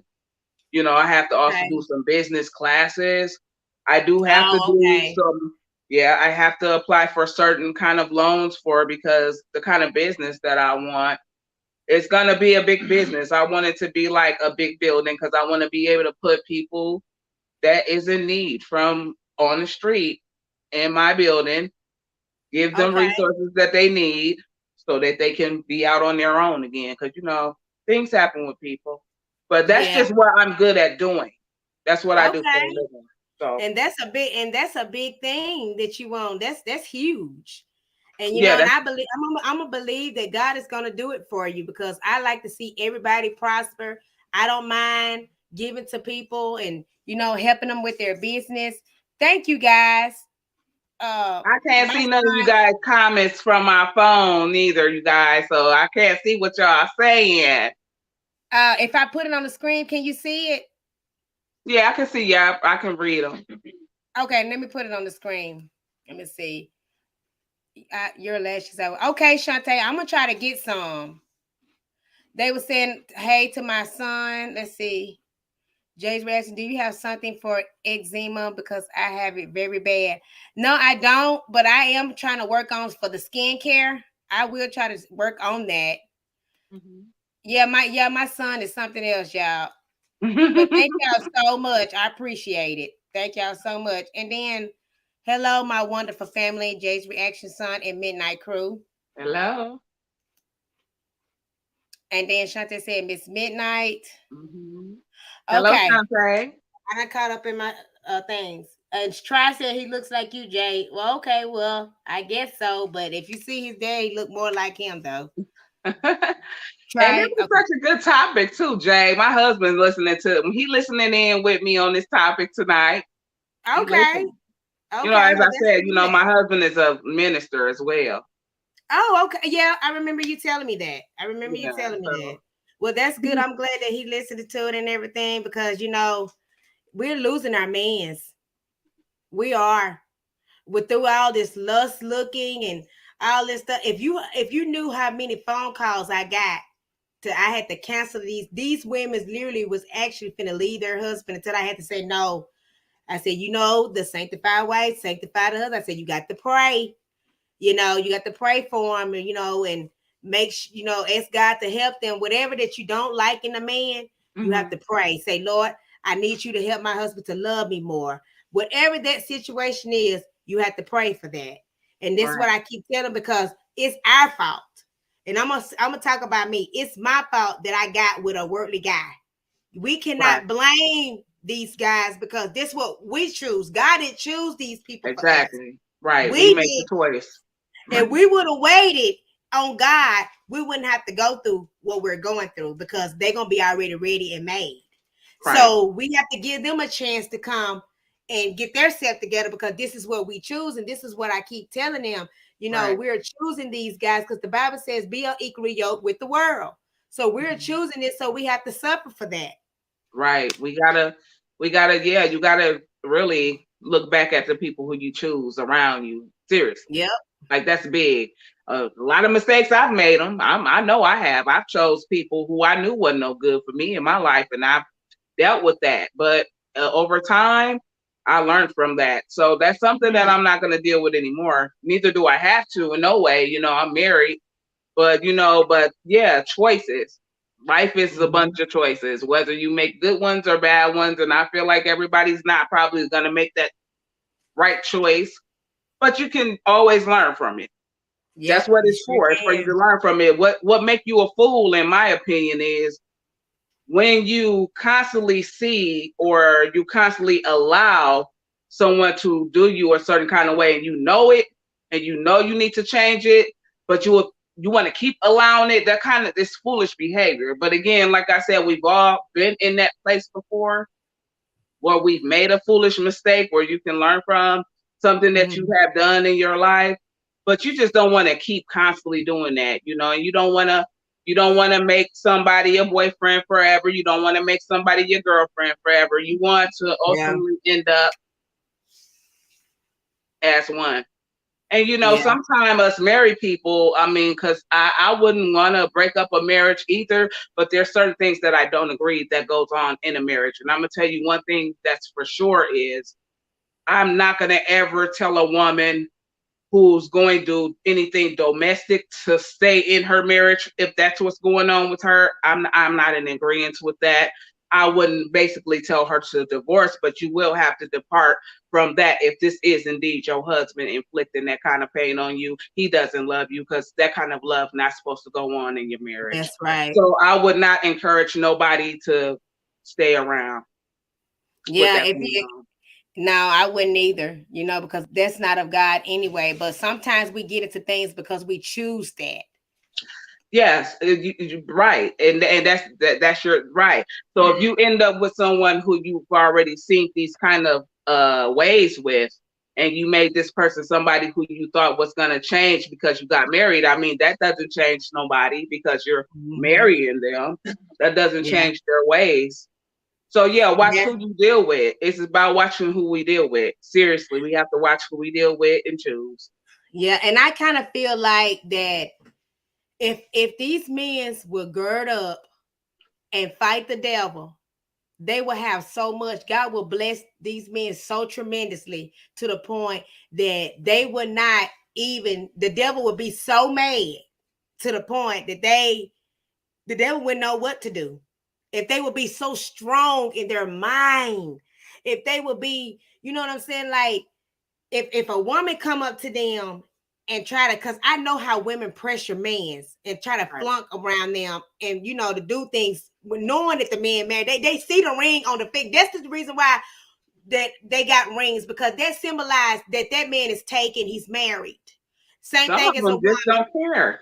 Some of them Yeah, still they don't care. They don't. go after married men and married women. It's attractive to some people. Some people literally just go after married people. And I guess, you know, I mean, that will be a test for that person who's in their marriage, because no one should be strong enough to even come into your marriage in that way. But some people literally do that. They literally go after to create temptations with married people, whether it's a woman or a man. Yeah. And it's so sad. But if these men will be strong and turn away from it and don't fall for that, God will bless the marriage, and he will continue to keep them and help them in their minds and keep them strong. Right. But if they keep falling weak, you're going to keep going backwards and backwards and backwards. So you have to respect. Let me tell you something about a woman. A woman hates when she disrespected. She hates it. A woman wants the uttermost respect anywhere you go. If you can't respect me and you over there knowing disrespecting me in front of another woman, oh, I'm gonna have to bust you out, because you're not gonna do me like that. No, we're not gonna do that, because if you love me, you're gonna respect me and you're gonna have my back. Right. You know, you're not gonna have nobody else back but my back. Right. So, I mean, it's a lot that, and I hate, and I don't want to lose these men. I've been praying and say, Lord, make these men's mind a little bit stronger. Keep their eyes away from temptation, because it's so much temptation going on. If God placed that lady or that woman in your life, love her. Same as a man, because it's a lot of good men out here that's getting dogged. Right. And I have seen it. And I mean, these men is good, Midnight. I've seen, and I mean, they got these women that just dogging them. They unappreciative. They want more, and they just taking every little thing from the guy. And I'm like, Lord, I said, what is this? Those kind of women not used to good men. See, they not used to that kind of a man. They not used to that kind of a man. They don't see those kind of women are so used to a type of a man. They're so used to choosing a certain type of a man that when that kind of a good man comes around them, they really don't know how to distinguish the difference, because they're so used to being dogged and treated by men that have dogged and treated them. And so they're taking that same energy out on the good man that the man put in them, the kind of a man that they're used to. They're not used to good men. They have to know what a good man is. And to be honest, a lot of that's something you have to learn, especially if you're used to choosing a certain type of a man, because a lot of us women have a certain type. We have a type. Like a lot of women that is not used to good men are used to the man that dogs them. They're used to the man that talks down on them. They're used to that kind of a man. So when a good man come around in their life, they don't know how to receive that man. They really don't know how to receive him. They don't. They really don't know how to receive him. And then some men do. Some men do pick women that is not godly. Right. And that's why they go through things, because they going by the looks and they going by the shape. You exactly. should love that woman who she is, regardless of her shape and her looks. Exactly. Because that woman can be the nicest person, and they going by the looks. Them are the ones that stuck on themselves. And that might be the woman that he needs to change him. Some of these men need to be changed, and can be not changed to where, because, change have to come within yourself. You have to be willing to change on your own. But you can have somebody come in your life to add to that, to help you change or help you want to change. You know what I'm saying? And those kind of women may be the women that these men need, but they can't see it either. They blinded. It's the same way with men. It's the same way with men. They blinded. They don't know good women when they see them, because they're so used to trashy women. Yep. Women don't know good men when they see them, because they're used to trashy men. They don't know how to receive them. They don't know how to receive them. But that's something they have to learn. And it's so sad, because we sitting over here, you know what I'm saying? I look at, it's a lot of good women out here, and a lot of women is sitting up there waiting on good men, and they with, like you're saying, women's just trashy, and it ain't no good. And I'm thinking like, now, why is they choosing them? And this is women's just sitting out here waiting for a man to come to them and say, look, you are my wife. Because like the Bible said, when a man find it, not women's. Us women's out here chasing out the men like it ain't, like it's cats and dogs. Right. And like, we should not be out here chasing after no man. Yeah, it's not ladylike for the male or the female species to do that. It's not. I mean, people need to just sit back and be patient. A lot of people don't have patience in the world today. They lack that. A lot of people do. They lack patience. What do your husband think what's going on with these men, and why do they act like this? And do you want to say something, D? Come on, tell them. She just asked a question. She said, what do your husband think about why women and men, do what it is they do? You want to come in here? Oh, that's real easy. Okay, yes, he actually is going to speak on that. I'm going to let him talk. That's too simple. You want to introduce yourself first, D, to the people. No. Okay. Okay. Hello. Hi. My name is D'Artagnan. Everybody call me D. Okay. My wife is Midnight. I am a licensed minister as well. Yeah. So, what's the question? What was the question? I want to know, because I know I can't speak on a man, but why is it that man wants to look at another woman to disrespect their significant other? Okay, say that again, because I want to make sure I heard you correctly. I'm sorry. Say that one more time. Why is it that men loves to look at other women in their shape? when they got a good wife at home. So why? Okay. So this is what it is. As far as men goes, and some men will probably agree with me.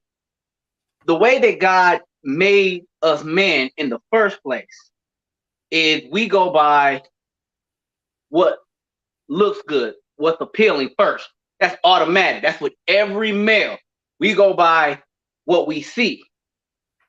Okay? God just wired us that. Okay? Now, I put it like this. Men go by basically, in a sense, we are analytical. So the first thing we do is we see something and then we go after that. Mm-hmm. Y'all women, God created y'all women a little bit different. Y'all go by how y'all feel about certain things. Yeah. That's basically how it is. Like, for example, let's just take it to the Bible.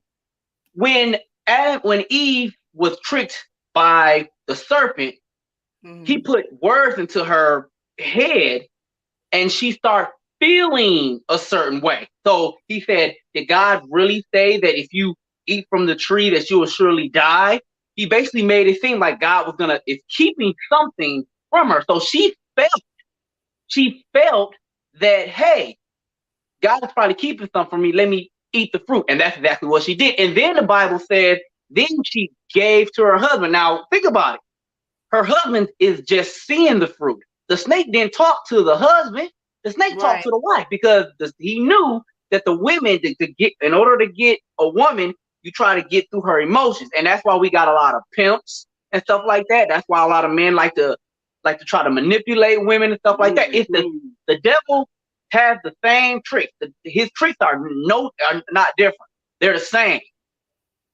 So everything that I do, how I look at things, always resulted all the way back to the Bible. So that will basically be my answer. That's just how God made us. He made, and the Bible, even Proverbs talk about that. It talks about how you should look at your wife and stuff like that, and how her breasts are like roses and all this other stuff. I know what you're talking about. That's what we came out of in Bible class, I think a week ago, where it talks about that your wife is a deer, a fawn. Yeah. And it talks about that, but God, when God give you your wife, that's who you're supposed to look at. And I don't know. I kind of think that this world is getting so bad to the point, just like you said, we're gonna go back to Adam and we're gonna go back to Eve. It has gotten so bad to the point now, temptation is like really grabbing these men. It's like, because for one, these women is so vulnerable. They want a man so bad when all they have to do is be patient and wait and show themselves as modest, but they are walking around here thinking that they figure it's grabbing hold to the man, which it is. In this day and time, it is. But that's not a way to get a woman. You're really supposed to go by the woman's heart. If she's sweet, nice, does she love the Lord? Because when you know she love God, she gonna know how to love you. But if you go out here and get a woman and she like Midnight saying trashy and all that, she dressed any type of way, then it's gonna come with some chaos. She ain't gonna respect that man. Yeah, and that's true. But we, like you said, our society, just how society shows us, as far as, especially African American, how we're viewed on television and stuff like that. What do you see? You see a lot of rappers and stuff having these videos with these women shaking and everything like that, and they appeal to like different like entertainers and rappers, and they half naked and stuff. So that right there, it's appealing to a lot of young people. So they're gonna gravitate towards, when they see the rappers in the video saying, I'm making all this money and I'm flashing all that, they're gonna want to emulate that. So we also got that we gotta we also got that we gotta think about too. So I want to ask you a question. Because I want to ask you a question because you are a man, and just as well, I have my husband over here as well. So how do you feel if, just say for instance, you see another couple and you canceling them, and I'm going to use y'all two as a couple. How do you feel as a man if your woman look at another man because he makes more money than what you make. How do you feel about that? Well, you'll feel pretty much kind of bogus. You know, that's kind of a bogus feeling. It's like, wow, like really?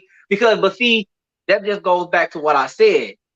They're gravitating towards a certain lifestyle. So I'm go back to, you know, the rappers and stuff. That's how a lot of these women are looking at it. They're looking like, oh, he making money like the rapper. That's why a lot of women go after drug dealers. They go after pimps. They go after a lot of low life. The reason they do that is because they have that image of the bad boy lifestyle. And this is nothing new. This has been happening for thousands of years. So none of this that we're talking about is old. But it's going to continue. The reason because the evil is getting worse, is growing. Yes, the Bible talks about evil actually growing. Now, I had a conversation with a guy at work like this. I said, listen, every generation, the Bible talks about it, every generation is always going to get worse than the next. Some people, he didn't believe it. I'm like, listen, our generation from the 90s, the people that was born in like the 70s, 80s, and the 90s, our generation, we're all adults. Now we got the next generation. Their generation is going to grow worse than ours did. And then that generation is going to grow worse than theirs did. The reason this is going to happen, the Bible talks about growing pains within the earth. So things are going to continue to get worse, and nothing's really going to get better until God come back and, you know, end this whole thing. So we can't look. I mean, we can look forward to some good things and stuff like that. But the signs of the end times have been happening literally ever since Adam and Eve ate the fruit. Yep. Ever since that happened, things been declining. Yep. And so, you know, I would say this right here to the men's. Have a relationship with God and get as closer to God as they can, because if not, they are going to be lost and the devil is going to take control of their lives. And, you know, I wanted to really hear from a man perspective. And, you know, thank you so much for, you know, letting us know how a man really feels whenever I ask you those questions, because, you know, I was really want to know, you know, and it is true. I mean, the evil has gotten so bad and it's going to get worse. It's going to get worse. It's going to get worse. But if you're in God, you will be saved and you will know how to turn these things down when they do come. You would know how to stand strong. You would know, and God would give you strength in your mind as well as in your life. And he will teach you and help you how to avoid the things that is coming this way, because that's what he spoke to me. He said, this temptation is going to get bad. And if you're not prayed up, you're not going to make it. Yeah. And another way where how we can really like change that whole dynamic is we need positive mentors. I mean, I think that is one of the things. We need a lot of positive male role models that are trying to do the right thing. True. None of us are perfect. We all have our mistakes, but we need positive male role models. And at the same time, we need positive female role models. See, you know, we need role models on each end. We need a strong woman that's doing the right thing, showing the young ladies like, hey, you don't have to dress like that. You don't got to talk like that. You don't got to let these men use you, you know, and we need a strong man to keep it going, to help the guys. Like, look, you don't have to be disrespected by the women. You don't have to get a woman because she like this and like that. You can love a woman like this. And you know what I'm saying? The issue, the way to change, see, the old saying is it takes a village to raise a child. That is true. The commute, you know, back in the 50s and the 60s or whatever, it was a community of African Americans or Black people that held everything together. Sure, they weren't perfect either, but I think the way of our generation is now, we're so spread out. We're so far apart because everybody wants, oh, I'm making my bag. I don't care about them. I'm making my bag. But if we truly can help each other as a community, we can start building stuff and building stuff the right way. But right now, people is, you know, I heard you talked about, you know, about the killing and stuff. I mean, think about it. There's so much killing and robbing people and doing all this because these people have no structure. They don't know God and they have no structure. And that's another thing. We're also getting closer and closer to a complete godless society. That right there is going to be literally the death of us. If we're going to end up like China, and we're going to end up coming a communist type of state. You know, it's going to get to that if we allow a lot of these rules and laws that they're trying to regulate that are, number one, they're automatically killing black people, because that's like, it seems like every law. What people don't understand is almost every law that's being passed by Democrats or Republicans, you can either one, is almost designed to destroy black people. But yet a lot of black people love to vote Democrat, but they're still stripping us from stuff. I mean, so what we really truly need, I believe that we should try to get a third party in there to try to literally represent the minority, the black, I don't think none of them will represent us right. I mean, none of it's perfect. I know, none of them are perfect, but I mean, it'll be a start, because it'll be better than having Democrats and Republicans that they've been screwing us over for over 100 years. Black people just need to stand up on their own and get together as one. We don't need no politics talking for us. We don't really need the politics. I mean, but see, that is true. We really don't. But this is the thing with that. My wife is right. We really don't need politicians to stand up for us. But you got to remember this. How many states in the United States that you can say is completely ran by African Americans? Hardly none. None. That's the thing. Now, hardly none. Exactly. So that would be good, but we don't run a whole entire state. Our states are run by other bureaucrats, and most of them are white. That's a fact. So, that would work, and I agree with that.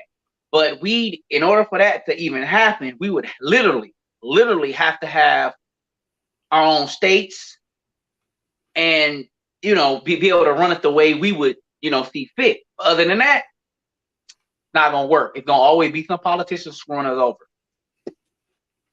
And you made a good point when you said about mentors, and I feel like too, a lot of men mess up because if, just like you said, you are a licensed minister, I feel like that if you're a licensed minister, I feel like you need to hang around godly men and not worldly men, because not saying that you can't minister to them and show them the way, because by you being a minister, you can guide a worldly man and speak to him and say this. But when I'm saying hanging around like worldly men that drinks and stuff like that, I feel like that's not a good thing unless you are strong-minded. If you've been there and done that, you don't have to worry about that. You can hang around with them. Just like me, I can hang around with women that stuff like that, because it don't affect me, because I made up in my mind that I'm not going back what I used to do no more. Yeah. But if you just a baby and just a baby Christian, you just coming in, you need to hang around with positive men that got a strong mind, because you ain't there yet. You know what I'm saying? And I think that that's what's so wrong with these men today with their friends.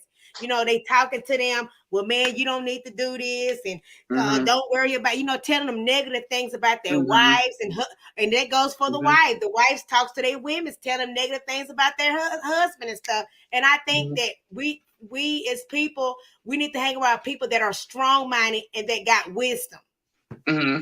But I also think that you should be able, but I also feel like you should also be able to persuade the worldly or unrighteous. I think that's something that the good Lord is designed for people to do. Like, it's nothing with persuading a person who do worldly things into doing new things. That's what the people were supposed to be doing. So if you're in a place where you're around people who doing worldly things, and I may not be doing all of those worldly things that they're doing, but I should still be able, as a child of God, to what's the word I'm trying to say? As a child of God, I should be able to persuade them or give them a word to make them think different. I know I may not change their mind at that moment, but there's nothing wrong with righteous people going out there to persuade unrighteous people, because I feel like that is what people should be doing. You do not want to just remain in one group. All righteous remain righteous. Go over there, try to pull somebody who's living in a wrong lifestyle and pull them back in to doing something right. That's what a mentor does. See, that's a mentor right there. A mentor is going to go grab a child who's struggling and a troubled child and turn that troubled child into something greater so that that child can grow up and be something he wants to be, she wants to be. I'm not turning my back on her. I'm not going to turn my back on an adult either, because everybody needs somebody in their corner. Some people just cannot get it right on their own. They need somebody to help and support them, guide them towards the right direction. So I just don't believe in walking away from people who may do worldly things and just turning your back. Because if you are a person of God, you're not supposed to do that. And me and my husband, we go back and forth on that all day. But that's just how I feel. Yeah. No.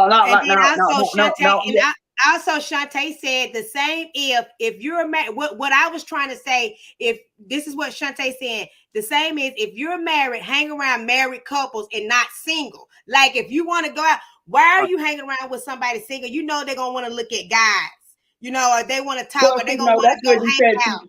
That's where the strong-minded things come in, because all of my friends are not married. All of my friends that I conversate with, some of them are not married. Some of them have not ever been married. But see, one thing that I can't allow another man to do is come in my household to destroy my marriage. Because if you had those intentions were in you before you got married. If you have those, if somebody can do that to you, you have always carried those intentions, being married or not. Because if you have it in your mind that you're strong enough that where no one can come and divide your marriage, it doesn't matter who you are around. All of your family not married, but yet you can still contemplate and laugh and do all of that with them. And some of them may be doing some of those same worldly things your friends doing. But if you can be around them, you have to be strong-minded to do. You just have to be, it's up to the individual themselves. Yeah. I mean, yeah, I'm gonna piggyback off what my wife's saying. She right, because we have friends and stuff that are not married. Well, I have one of my friends, my friend Chris is married, but we have some people that are friends that are not married. Now, my thing is, what I always tell my friends, I try to encourage them, and say, hey, one day, you'll find that right woman. I'm older than most of my friends anyway, so I kind of try to be like a big brother and try to encourage them, like, man, you'll get the right one day. So it's my wife is right. There's nothing wrong with that. I mean, yeah, it is true that you should try to hang out like other married couples, but sometimes me and my wife, I see that as we're like a beacon of light to those that are not married. Exactly. Because everybody, we're examples. So our friends and some of our relatives that are not married, they look up to us. They'll look at us as like, man, I want to have something like that one day. Right. So I mean, that's what we're supposed to be anyway. As a Christian, you're supposed to be a beacon of light. The Bible says about you're supposed to try to be all things to all men. Exactly. So in other words, being all things to all men is being what a certain individual might need at that particular moment. So that they lack. Yeah, that they lack. So for example, me and my wife are married. Our friends and some of our family members are not. Right. But them looking at us, we can encourage them like, man, I want to be married one day. And believe me, it has worked. You heard Rodney speak about it before. Yeah. And my friend, he one of them types that loves to, try to be with different women and all that stuff. But he said, like, one day I'm going to get married because I seen you get married. And I'm like, yeah, you've been that positive role model to him.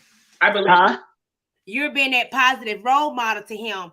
And then too, what I wanted to say is when you got somebody that's okay, say for instance that I have a friend girl and she always starting trouble in my marriage. Okay, I'm gonna stay away from you because you're not getting it.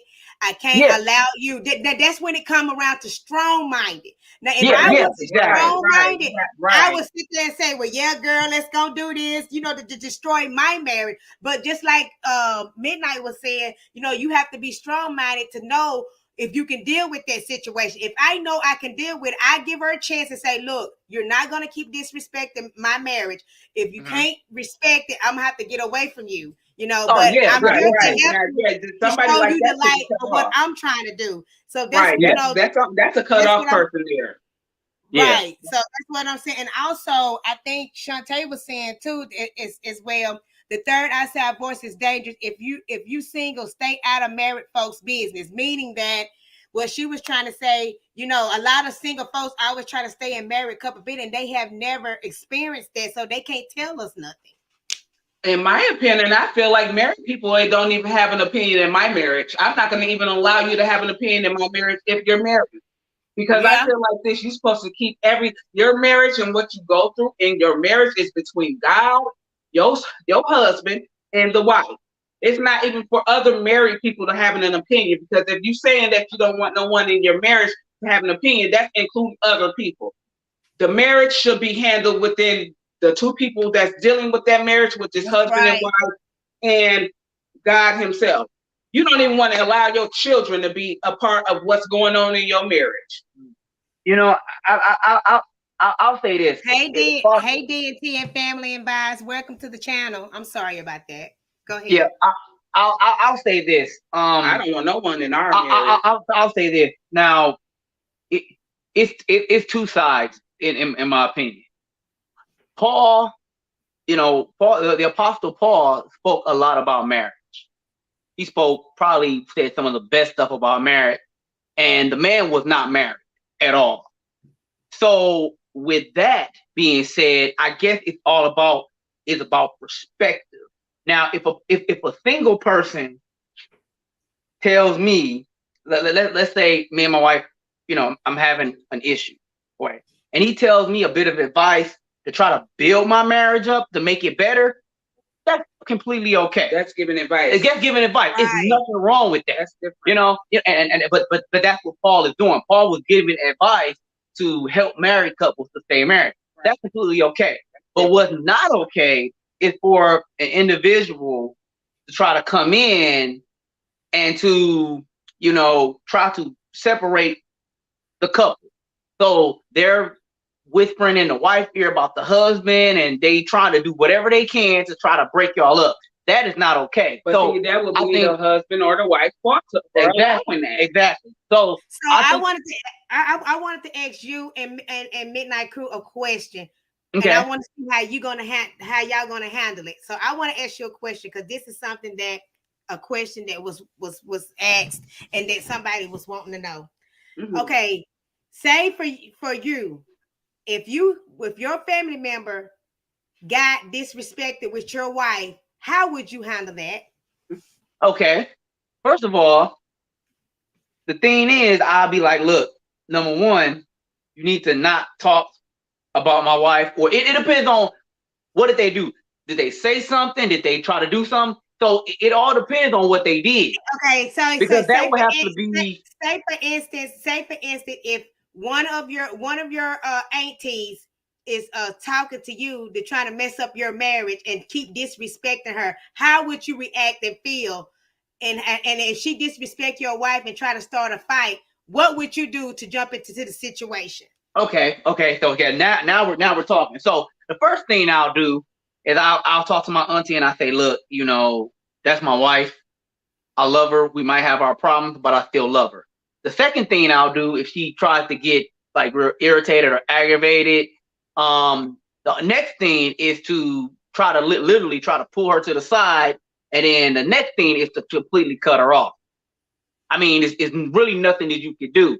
Sometimes you have to cut people off that are trying to destroy your marriage. So you need to just cut them off. It's complete. I mean, like I said, it depends on the level. I mean, disrespect is disrespect, but it depends on what they did, and that's how I would handle it. And if it goes like too far, I'm like, you know what? Yeah, block. I'm hanging up my phone. I'm not dealing with you no more. And for me, simple. You got to, because they'll destroy the marriage. Right. And for me, I'm actually, I mean, to be honest, I'm going to answer my question very honest in most honest, transparent way I can. That would probably lead to some physical altercations. I'm not going to even tell y'all no lies. Because one thing I'm not going to do, and I say this to my husband all the time, is, first of all, I don't never allow my family to have an opinion about my marriage nor my relationship. So even if someone in my family came in my house and tried to talk to my husband wrong, you disrespected me. You disrespected me at the same time. You disrespected me. So now I'm going to get on your level with you. Me and that family member might have a physical altercation. And that's how it's going to go down. That I'm being honest with y'all. And it will be the same way vice versa with him. Because see, my husband is the calmer version of our relationship. I am not. And he will tell you that. But I'm working on that. I'm working on that. Look, Midnight Crew, man, you the same way. I'm working on that. It's like my husband's way too calm, and I be the one getting hyped up. I be telling him, you gonna let them do that? I be getting hyped up, and then I just started just saying stuff, and I be like, look, man, you know. Yeah, because that's disrespectful. That's disrespectful coming from his family and my family. They cannot come into our house and then one of my family members say something to my husband that's downright disrespectful, and I'm just going to sit back and let them talk like that, nor should he allow his family to do that. And that's out of the gate. I tell them, no, it's not happening. That will actually cause an argument. And I'm cut off queen, so I don't have no problem cutting off my family or cutting out individuals in my family. Because if you disrespect my home, you just disrespected my home. You disrespected me too. Yep. Wow, y'all helped a lot. Y'all just don't know how many people y'all helped. I promise you. So I was thinking like I thought I was blind for what I was trying to see something. So I had to ask you guys that because I know y'all were married couple, and I had to ask because that's the number one thing that would tear up your marriage is family. So one more other question. If your family member, if your auntie, what would you want me to call you? Because I don't want to disrespect you. Oh, you can just call me D. That's fine. Okay. D, how would you feel if one of your aunties was a Jehovah's Witness, right? And you believe in different from what they believe in, right? Mm-hmm. And she's trying to minister to you about your wife.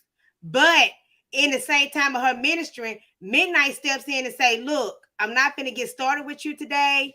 We're not going to do this or whatever. And then she turned around and say, let me tell you something. This is my nephew. How would you react right then? What would you do when she stepped up and say, "This is my nephew"? What would you do? Would you sit there, or what would you do? Stuff like that happen for real. I have to laugh about that because that's real funny. But first of all, if somebody from being a Jehovah's Witness or any other religion try to tell me anything as far as my relationship with my wife, especially me being a Christian and believing in God, first of all, I'm going to automatically reject it. It's automatically rejected because I'm automatically know what the Bible talks about as far as me being married. So I don't let other religious beliefs get into the things between my wife. So that's automatic cut off. It wouldn't even get that far because as soon as she say something about the Bible and she's another religion or whatever, she's cut. So I that's how I do. Now other people might not be as strong. They might not know stuff about the Bible. They might not know stuff like that. So they might not know what to do.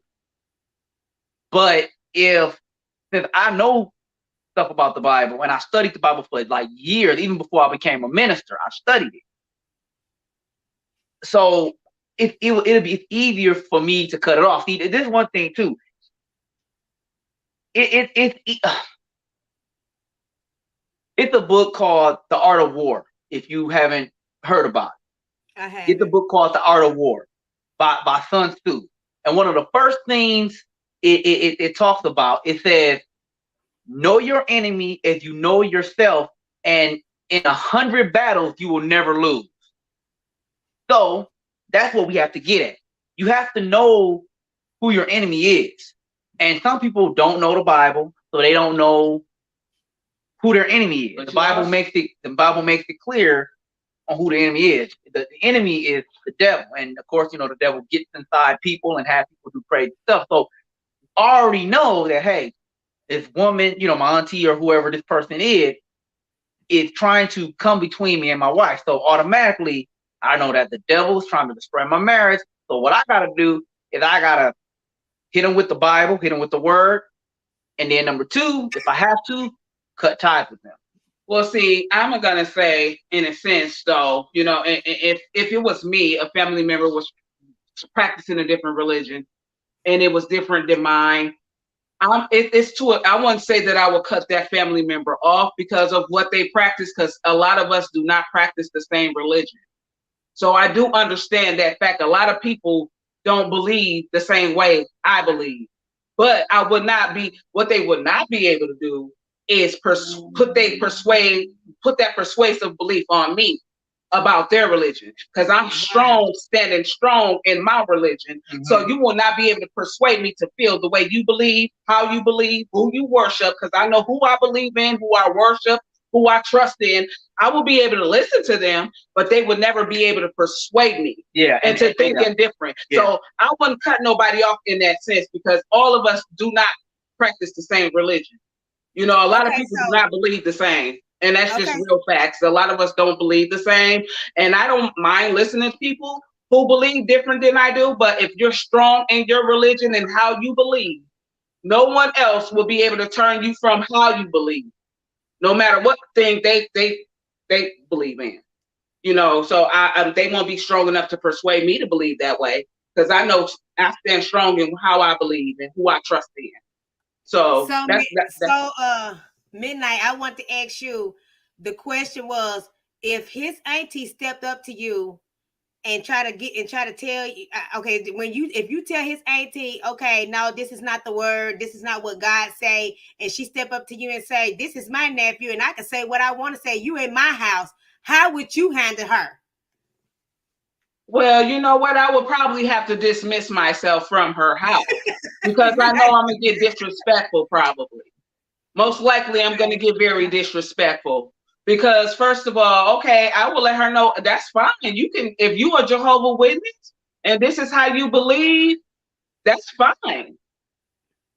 But I mean, for you to come to me and tell me this and tell me that the way I believe is wrong, or the way that I believe is different and wrong because you believe this way, and you're trying to put this poison in my husband's head, and I'm trying to tell him that how we believe is the right way, and you want to persuade him to think something evil and different. Like, you know, I would dismiss myself. I had to get up before from a couple of people before. Yeah. And I had to dismiss myself from people before when they talk like that. But see, that's one of the reasons why I even said I would have to, you know, I'll talk to him nice, and then I would have to literally probably just cut ties from them from just a while. Not forever. But see, this is the thing. If you give them, if they did it once, they might try it again. Most likely. So the best thing to do in a situation like that is to cut ties for a while. You don't. It's not that you don't love them, but you see what they're trying to do. So they're going to do it again. And that's why I said what I said. I said, look, I'm going to talk to them and say, look, you know, and then after that, I'm going to cut ties with them for a while. Because if you continue to constantly go around them, they're going to continue to try to throw those little seeds in your ear saying, oh, you know, my religion says you should do this, this, and that. And then eventually you and your spouse is broken up because you listen to them. So just like anything else. That's why I said, if you listening to that, we're going to revert this back to if a couple, a husband or a wife, listen to someone who's telling them this, that means that you have opened that person to destroy your own marriage. Don't blame that person for destroying your marriage when you allowed them to. Because listen, you have to also be strong-minded. That's no different than a person of a homie that you call a friend, or somebody coming in your marriage to destroy you like that way. You should be able to dialogue and have dialogue with people who think different than you without breaking. Yeah, that's true. I mean, like, it'll be different for me because I know my but see, the thing is, I agree, but like for me, I know my religious beliefs and stuff like that. But some people might not be as strong. For an individual that's not as strong, you know, they might have to go by a different way. So for individuals that's not as strong, let's say a person just becomes a brand new Christian or whatever, they don't know a lot of the fundamentals, so they're not going to know pretty much anything. So if somebody's telling them something that may sound like it's good, but they might not know that it's gonna hurt them in the long run. The best thing for them to do is, number one, try to ask somebody else or whatever, and or then maybe just cut out because they're not sure. But so the person is still that person. You allow it. See, I can't make excuses. But you're still giving control to the other person within on the other side of your marriage. I don't care what form, fashion that person comes in. If this is a family member or your friend, if you make the choice behind what someone is telling you and then let that destroy your marriage or your relationship, you're not strong at all. You're very weak. You're very weak in the flesh, and you had those tendencies already. Because a strong-minded woman or a strong-minded man, can't nobody come between their bond with your relationship. There you go. Nobody. Now you on it now. Now I know that's right. If you strong-minded, you should know that word. Exactly. You should already stepped in, right? And you should already stepped in and say, no, we're not gonna do this because this is not the word of God. You don't sit there and agree with somebody. Exactly. You know, that's a Jehovah's Witness. You know they ain't correct. Exactly. But that's why I said what I said. Like I was just, they cut messing for real. But we do know that everybody's not strong, and for them, they everybody's not strong. So we speaking for people that are strong, but for people that are not strong, they gotta, like I said, they have to go by it a different way. They have to probably talk to somebody else or cut the people off. I mean, you got to do what you got to do to try to stay strong. I mean, some people are not. Some people are not strong. But for me and she, like for example, some of my friends do things that that I don't do. Like some of them, they drink, they smoke.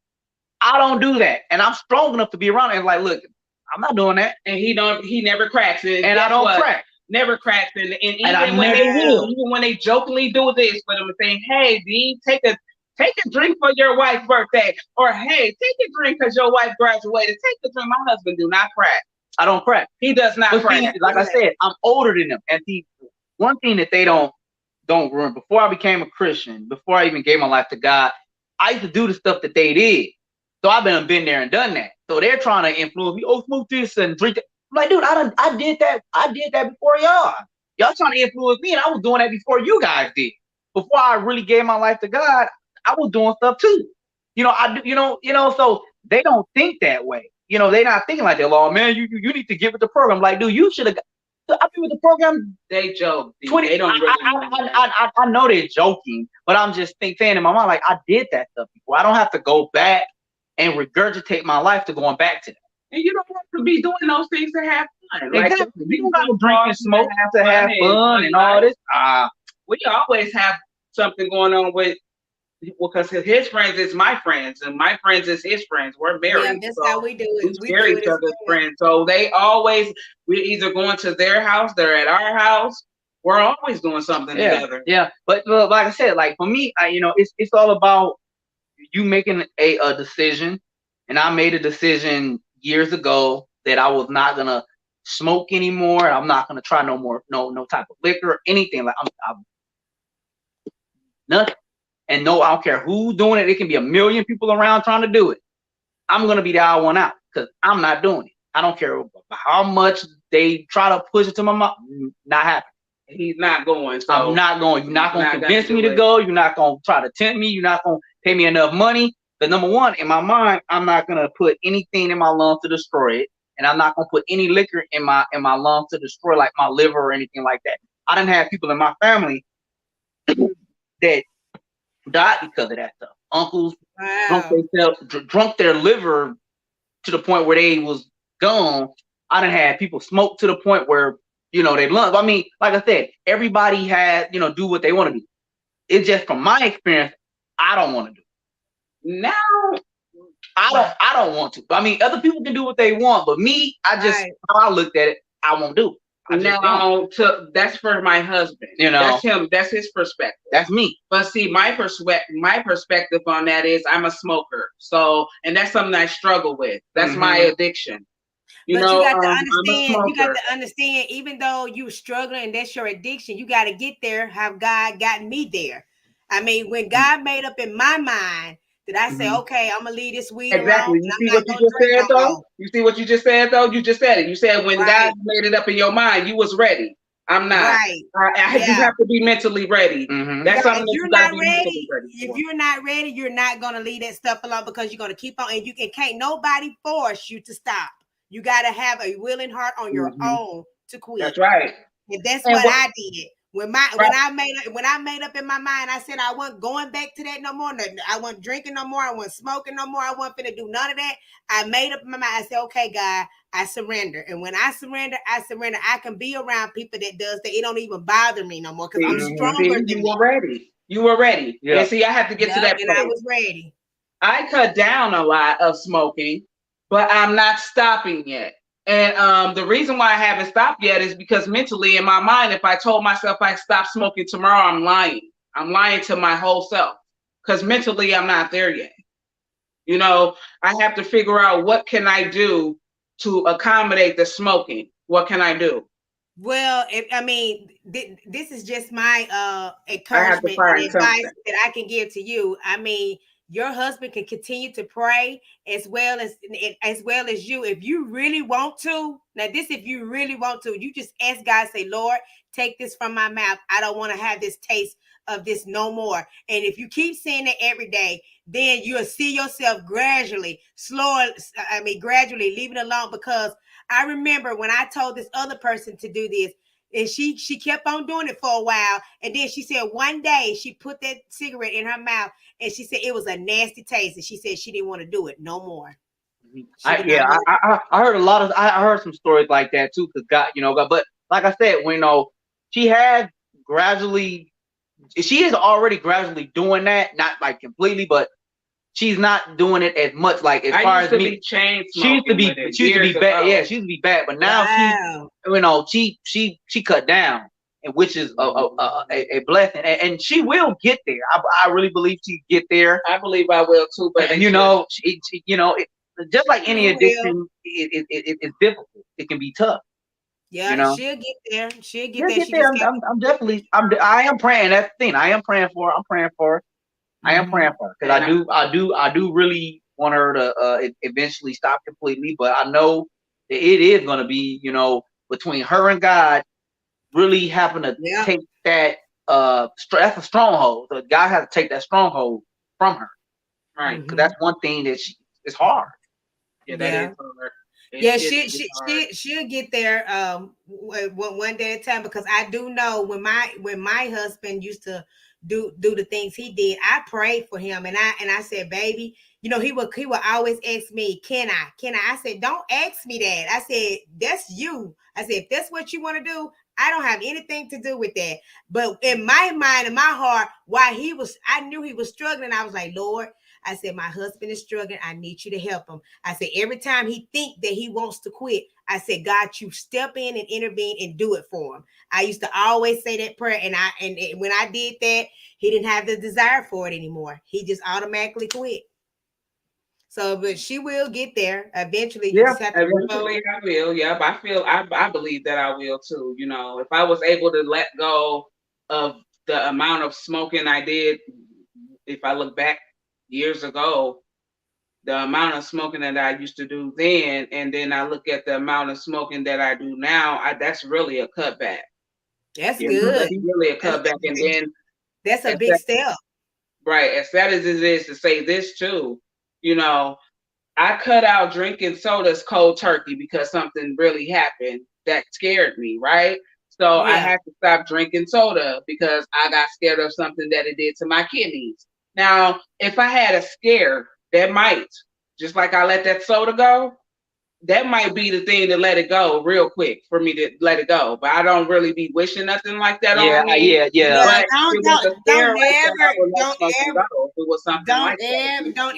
don't ever wish that, because that is not no joke, because it can be anything.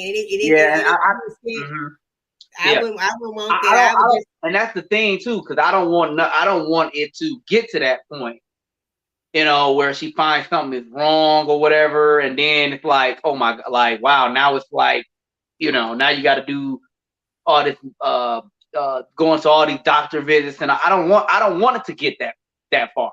So that's why I'm just praying that she could stop way before anything like that can happen. Yeah, it's not. It's You not. know, so That desire will be eventually something that I'm not gonna crave anymore. But smoking does a lot for me in other ways. So when I stop smoking, I'm gonna have to accommodate a lot of other things to amplify that in my life, because smoking calms my nerves. I am a very agitated person very easily. I'm gonna need to find relaxing things to do. Smoking calms my nerves, and a lot of people do smoke because it does calm their nerves. I mean, it may not be the most healthiest thing to do, but smoking is something that helps for a lot of people. So if I don't want to be an angry individual, and that's what I'm most scared of if I did stop smoking, because I can get so angry. I can get really angry because a lot of things tend to irritate me a lot. And smoking is one of my things that calms my nerves. And I And then believe that it really does. everything that your wife is saying, that's what you pray about. And that's Mm-hmm. what you decree, and that's what you send back to the pits of hell and say, Lord, when you do take this taste from her, you will calm her anger and you will take it away. You would take her anger away, that she will be nice, she would be sweet, and all of that. And God would do that, just that. I mean, the thing is, I already know, like, the Bible talks about God giving you peace. Mm-hmm. So I already know, just by her, her saying it makes her angry, that God, once God take, the cigarette away from her, he has to give her peace within herself to, to basically combat any type of anger. Peace is the only thing that's gonna help that. She's gonna have to have peace, and until that happens, all I can do is pray for her, because she got to have peace. I mean, that goes for any type of addiction, no matter what the addiction is. If God takes any type of addiction away from a person, God is going to fill that void with something else. He's going to fill it with peace, love, and joy, and pretty much any of the fruits of the spirit to fill that. So whatever that goes for any of us. Whatever we are lacking or where we have issues, God can help us take that away and fill it with something else. He's going to replace it with something else. So, yeah, you are right. It's definitely on his timing, though. Yeah, This is why right. I can definitely relate to a lot of people, because, like I said, my addiction is no greater than cocaine. My addiction is no greater than alcoholism. My addiction is no greater than meth. My addiction is no greater than heroin. When you don't have it, you act a certain way. So I know I struggle with addiction of smoking. And then to what Midnight was talking about that, about how that makes her not to be angry. I wanted to let her know too, to let you know that I have anger problem as well as trust, but I always land and depend on God. And what makes me angry is I can't stand when somebody disrespect me, or it's a trust issue there. And then, like, I don't get angry, but if you keep constantly doing it, I'm fixing to tell you, and I'm gonna let you know how I feel. And if you don't stop, then that's a problem. So God is trying to get that out of me about my trust, because I have been, all through the relationships that I had, I've been truly hurt, even through my mother. I have been truly hurt, and I have a trust issue of trusting people, which I know the Bible says trust no man, which I don't. But still, if I'm married to you, I just don't trust you at all, because I don't know what you're doing. If you do something to me when we first get married, and I know I see that, that trust is gone. It takes a while to build it back up with me, and God is trying to help me with that, and that's my problem. And just picture me, I don't have anything to calm me down but God. So I will have to go to God at some time. And sometimes I get so angry to the point, when I get that point, it's hard for me to go to God, because I don't know, my mind is not focused on that right now. Right. And then I get upset about it, and I say, Lord, I just need you to help me to trust. And that's what I keep telling my husband. I said, y'all men, somebody in the family has to have enough sense. If one person is upset and angry, you got to calm them down. If my husband is upset and angry, I should have enough sense to say, okay, baby, I'm gonna calm you down. I'm not gonna put the the fuel on the fire and make it worse, you know, to make him more angry. I have enough sense to calm him down, but when I get angry, it's like he'll get started, then we in the heated moment, then we argue back, and then I calm down and I say, look, I can't do this. We got to talk about this. We're going to talk. We're going to sit down like adults and we're going to talk about this. And so God is dealing with me on that issue, and I have came a long way on that. Well, yeah, I just really, when I get angry, I have me a cigarette real quick. And when I get angry, I do a lot of things to relax me already. Like I like to be alone. Sometimes I like to have my own alone time. I like to just get I like to use music for therapy because that music just makes me feel good. So I use that for something when I get angry. But it's you know, I dealt with a lot of things because, like I said, I wasn't always in a great place in my life. I was once in a dark place. Yeah. I came out of that. So it's just like I just need to find something. Smoking is something that I do, but I know that I can let that go. But I think I'm going to get bigger because I'm going to need something to compensate for me holding the cigarette. I'm going to eat a lot. I think that I'm going to be very upset because I feel like, oh, I'm not going to be able to have my nicotine that calms me. So then what am I going to do? I don't want to be taking all of these anxiety pills. I don't need that. You know what I'm saying? I don't need that to calm me down. Yeah. I want to be able to calm myself down in such a way. Have to pray. You're gonna have to pray, you know, just like how I be doing. You know, I have to say, Lord, you got to help me because I can't continue to go through this. And you know, I pray to God in my mind and I say, Lord, I know that you can do it for me. And you know, I constantly say that all the time, and God helps me. He helps me through that. But sometimes, like when I'm really, really upset, it's like I have to like walk away and just, you know, get away because I will act out my character. And and when I do, God tears me up. He do not play with me. Right. See, that's what I do though. I try not to go too far out of my character. I try not to even let people take me out of my character. There's only a few selective things that a person could really do because I'm still human that might take me out of my character. Otherwise, I have the mentality to where I don't really care how a person think of me. I don't care how a person perceives me because I know who I am and I know what I am. So I really don't let that judge me too much. But it's just the things that certain people do around me that really bothers me. You know, certain things that is done around me that really bothers me, and certain things I do let get up under my skin. And those are the things that I see on a regular, you know, sometimes, even if it's just my kids doing it. Me and my husband, we're not a perfect couple. You know, you're going to have this ups and downs with your spouse. You know, it's just things that I might see something done at work around my people who I work with, my colleagues. I may see something out in society that I didn't like to see that upsets me. The things that I read about in the news that's going on in the world, some of that gets me all wired. I don't like hearing about that crap. Like some of that stuff really makes me mad. Like, and so cigarettes calm me. They do. They really do calm me. And rather than be on anxiety pills and things like that, I smoke. That's how I deal with it. And once I have a smoke or smoke a cigarette, and a lot of people know me so well that they'll be like, Sheila, just go outside and smoke. If they piss me off and I'm at work. Or my family, go take a walk and smoke. And that's what I do.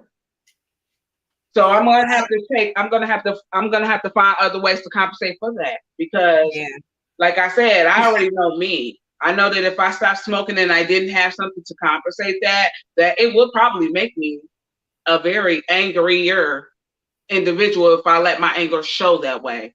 I would probably get very angry to the point where sometimes it may be scary to myself that I'm angry like that. And so that's what I have to work on. And I'm not perfect. I'm not perfect. That's right. None of us are not perfect. And you will get there, you know, because, you know, just like they said, if the sanctified can sanctify the husband, I'm pretty sure the sanctified husband can sanctify the wife. So Yep. you will get there. And I'm going to encourage you that you can do it. You really can do it, you know, and just keep on, continue to just let God work on you and stuff, and just take one day at a time, you know. Yeah, and God would do it. God would do it when you have a sincere heart. He'll do it. But I really thank your husband for coming on and giving us encouragement and words for the mans. It really helped a lot of mans that's going to hear this, as well as my husband, because he's sitting right here. He's listening to you. And we really appreciate you guys, because we are helpers to one another. I don't know everything, and it just like y'all don't know everything. You help me just as well as I help you. And I'm going to let you know tonight, you really have helped me and my husband a whole lot. Yeah, no problem. I think I'm glad I was able to come on. Now, the one thing I want to say, the last thing, especially for the men, this is really for the men, for all of us.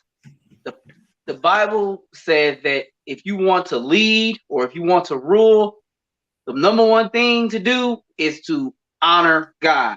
So men are supposed to be in the leadership and the head of the home and stuff anyway. So in order for us to do that, we have to honor God. So if you're a man out there and you want to get your, have things in order, the first thing you got to do is honor God. Because if you don't honor God, it's going to fall apart. And that's what's happening in society. A lot of things are falling apart in the homes. The people are not honoring God. And when you don't honor God, things get destroyed. That's pretty much that's the last thing I got to say. That's right. That's true. That's why it's a lot going on now, because they're not honoring. They're not putting God at the head of their life. I don't want to. I'm trying to hold back from saying it, but the whole Will Smith thing. That is so sad. I hate because he did that to Chris. I tried really to hold it, but that's just an example of what's going on. When people go through things, but if you're not putting God first like you're supposed to, it's gonna fall apart, and that's exactly what's going on. Yeah. So it really okay is. then. I hope I encourage you guys, and you guys encourage me too. Thank you very much. You did, and my husband as well. He said you did also. He said thank you so much for the words that you spoke. And then I'm gonna let Midnight say whatever she has to say, and then I guess we'll turn out the night. It was a good word tonight. I really appreciate you helping, and my husband was listening to you as well. So you really helped him a lot on some situations. Yeah, here's my wife right here. Okay. So yeah, I just wanted to let y'all know that Midnight have some things that she gets preyed on about. You know what I'm saying? My smoking. I know that that's not a good habit. I have high blood pressure, and I know that that's not adding anything positive to that either. But again, that's an addiction that I've been struggling with for over 10 years and still struggling.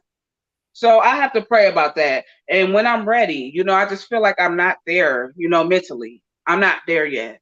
I can't be there. If my husband asked me to stop smoking, my doctor asked me to stop smoking. But if I told him I'll do it tomorrow, I'm lying, because I know I'm going to have a cigarette somewhere. So, it's just a day at a time, and I take it a day at a time. I pray about it. My husband always prays that over me too. But I have to find things that's going to help me cope too. Because like I said, I get agitated easily with a lot of things. So I have to figure out what I can do to compensate holding something like this. I think I'm going to eat a lot. I got to find things to do. So, you got to constantly just keep praying over yourself to God to help you with these things, because I've been doing that and he has cut me down, so I know that eventually one day that desire is going to totally be gone. It's going to totally be gone. Amen. I believe it too.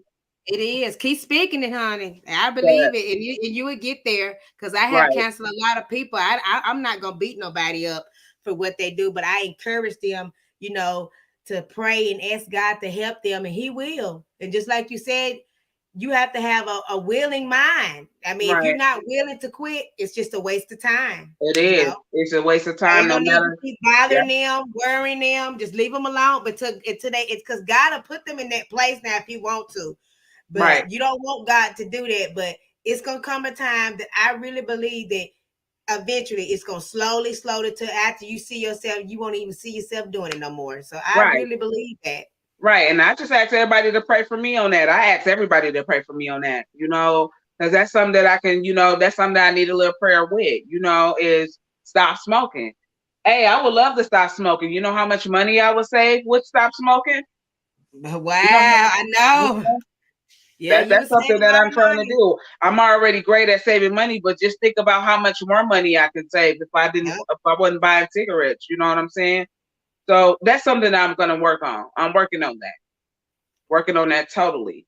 But I understand addiction is rough, no matter what kind of addiction it is. It's tough. It is. It's tough when you don't have God on your side to help you fight it, but with God, anything is possible.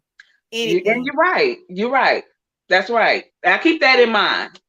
Yeah, and that's all I want to say to you guys. I'm glad to be on here. Glad that my husband was able to speak. Yeah, I'm glad too because he helped us in a lot of areas. Right. My husband is a smart man. Amen. He's a very smart man. He's very intelligent. So that's one of the things that I liked about him too. The fact that he was an intelligent speaking man. And I think I'm intelligent too. When I first seen him, when I was watching one of your videos, I knew from the beginning, I said, he is so humble. I knew your husband was a humble man. He really is. He is. You got that right. He does be trying to help you, and you be like, well, no. I can literally see you. No. And then he be trying to calm you down, and you be saying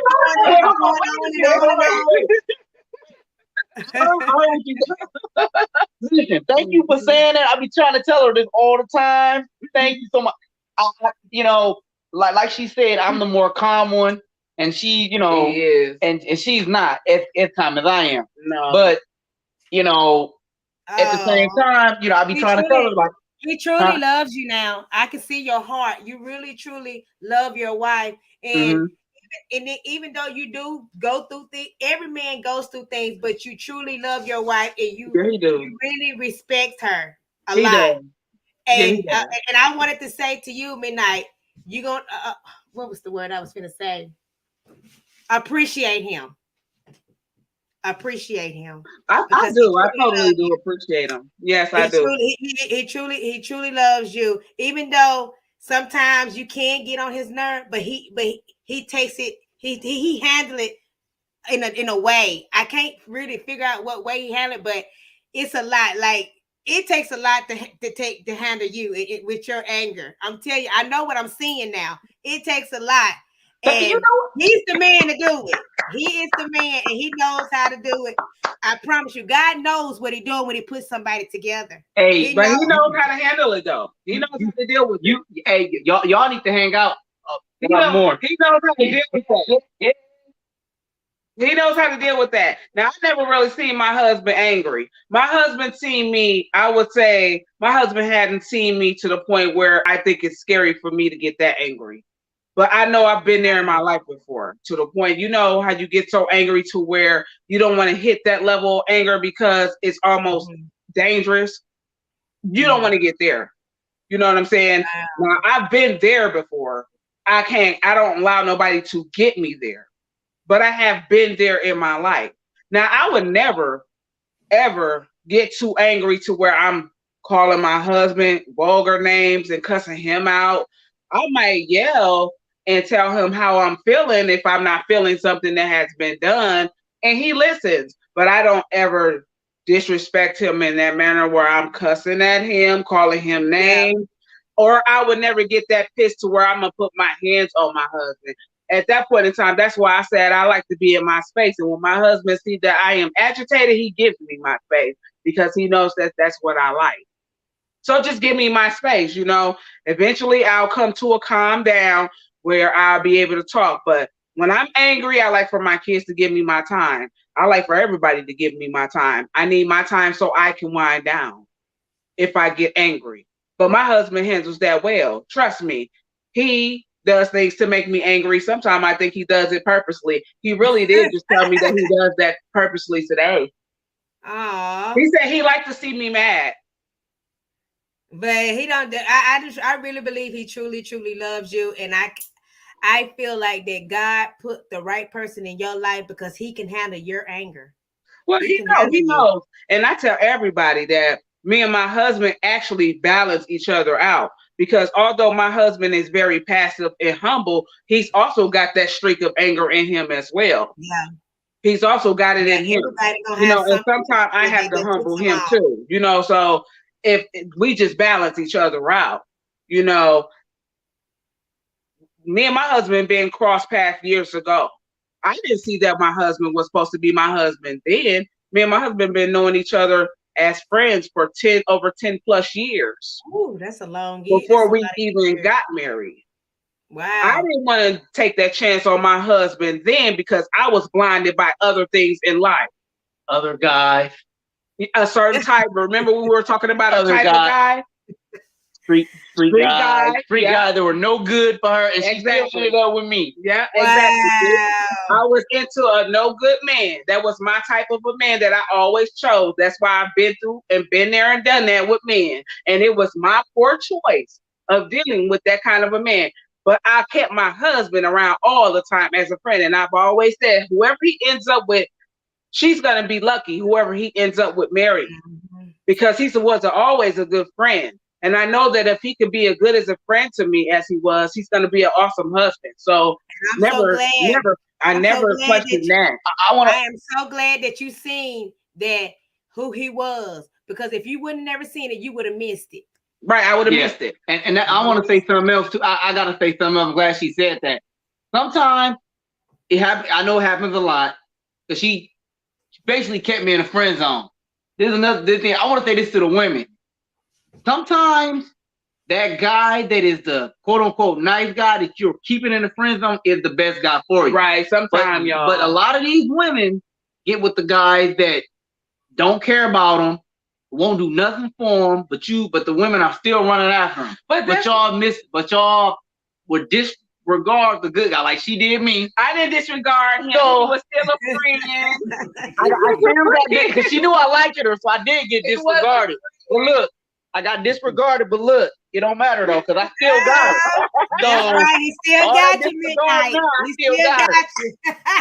You know what? That's okay. Yeah, that's right. That's true. That's true. He still got her. So right. Yeah, but that's a part of the learning process. We all have to learn. I was one of those girls. I had to learn. I had to learn. I was one of those.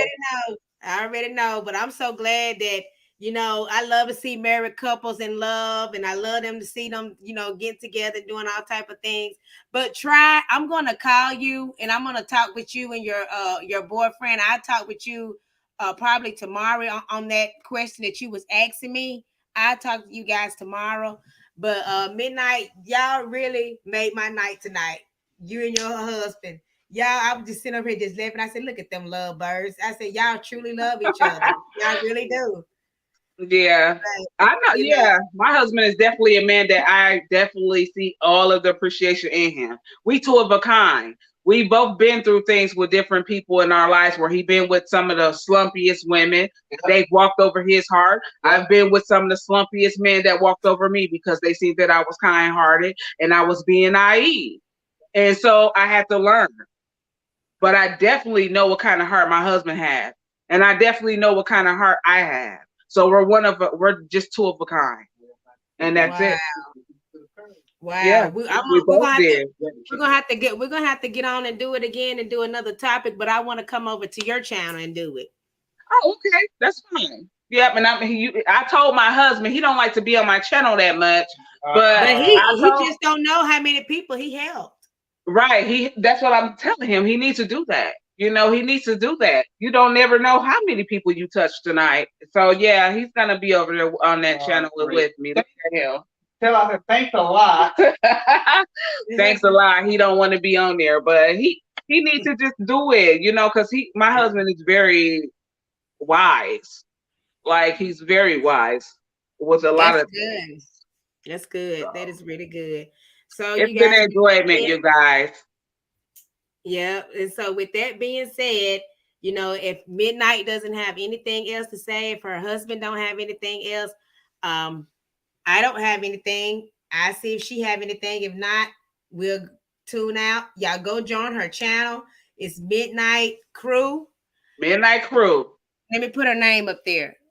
And It's if y'all Midnight and also it says could, the crew. right, and if y'all also could, if you have a Facebook page, also follow me on Joanne's Gifted Hands. That's a business page. Like if you guys have Facebook, follow me on Joanne's Gifted Hands.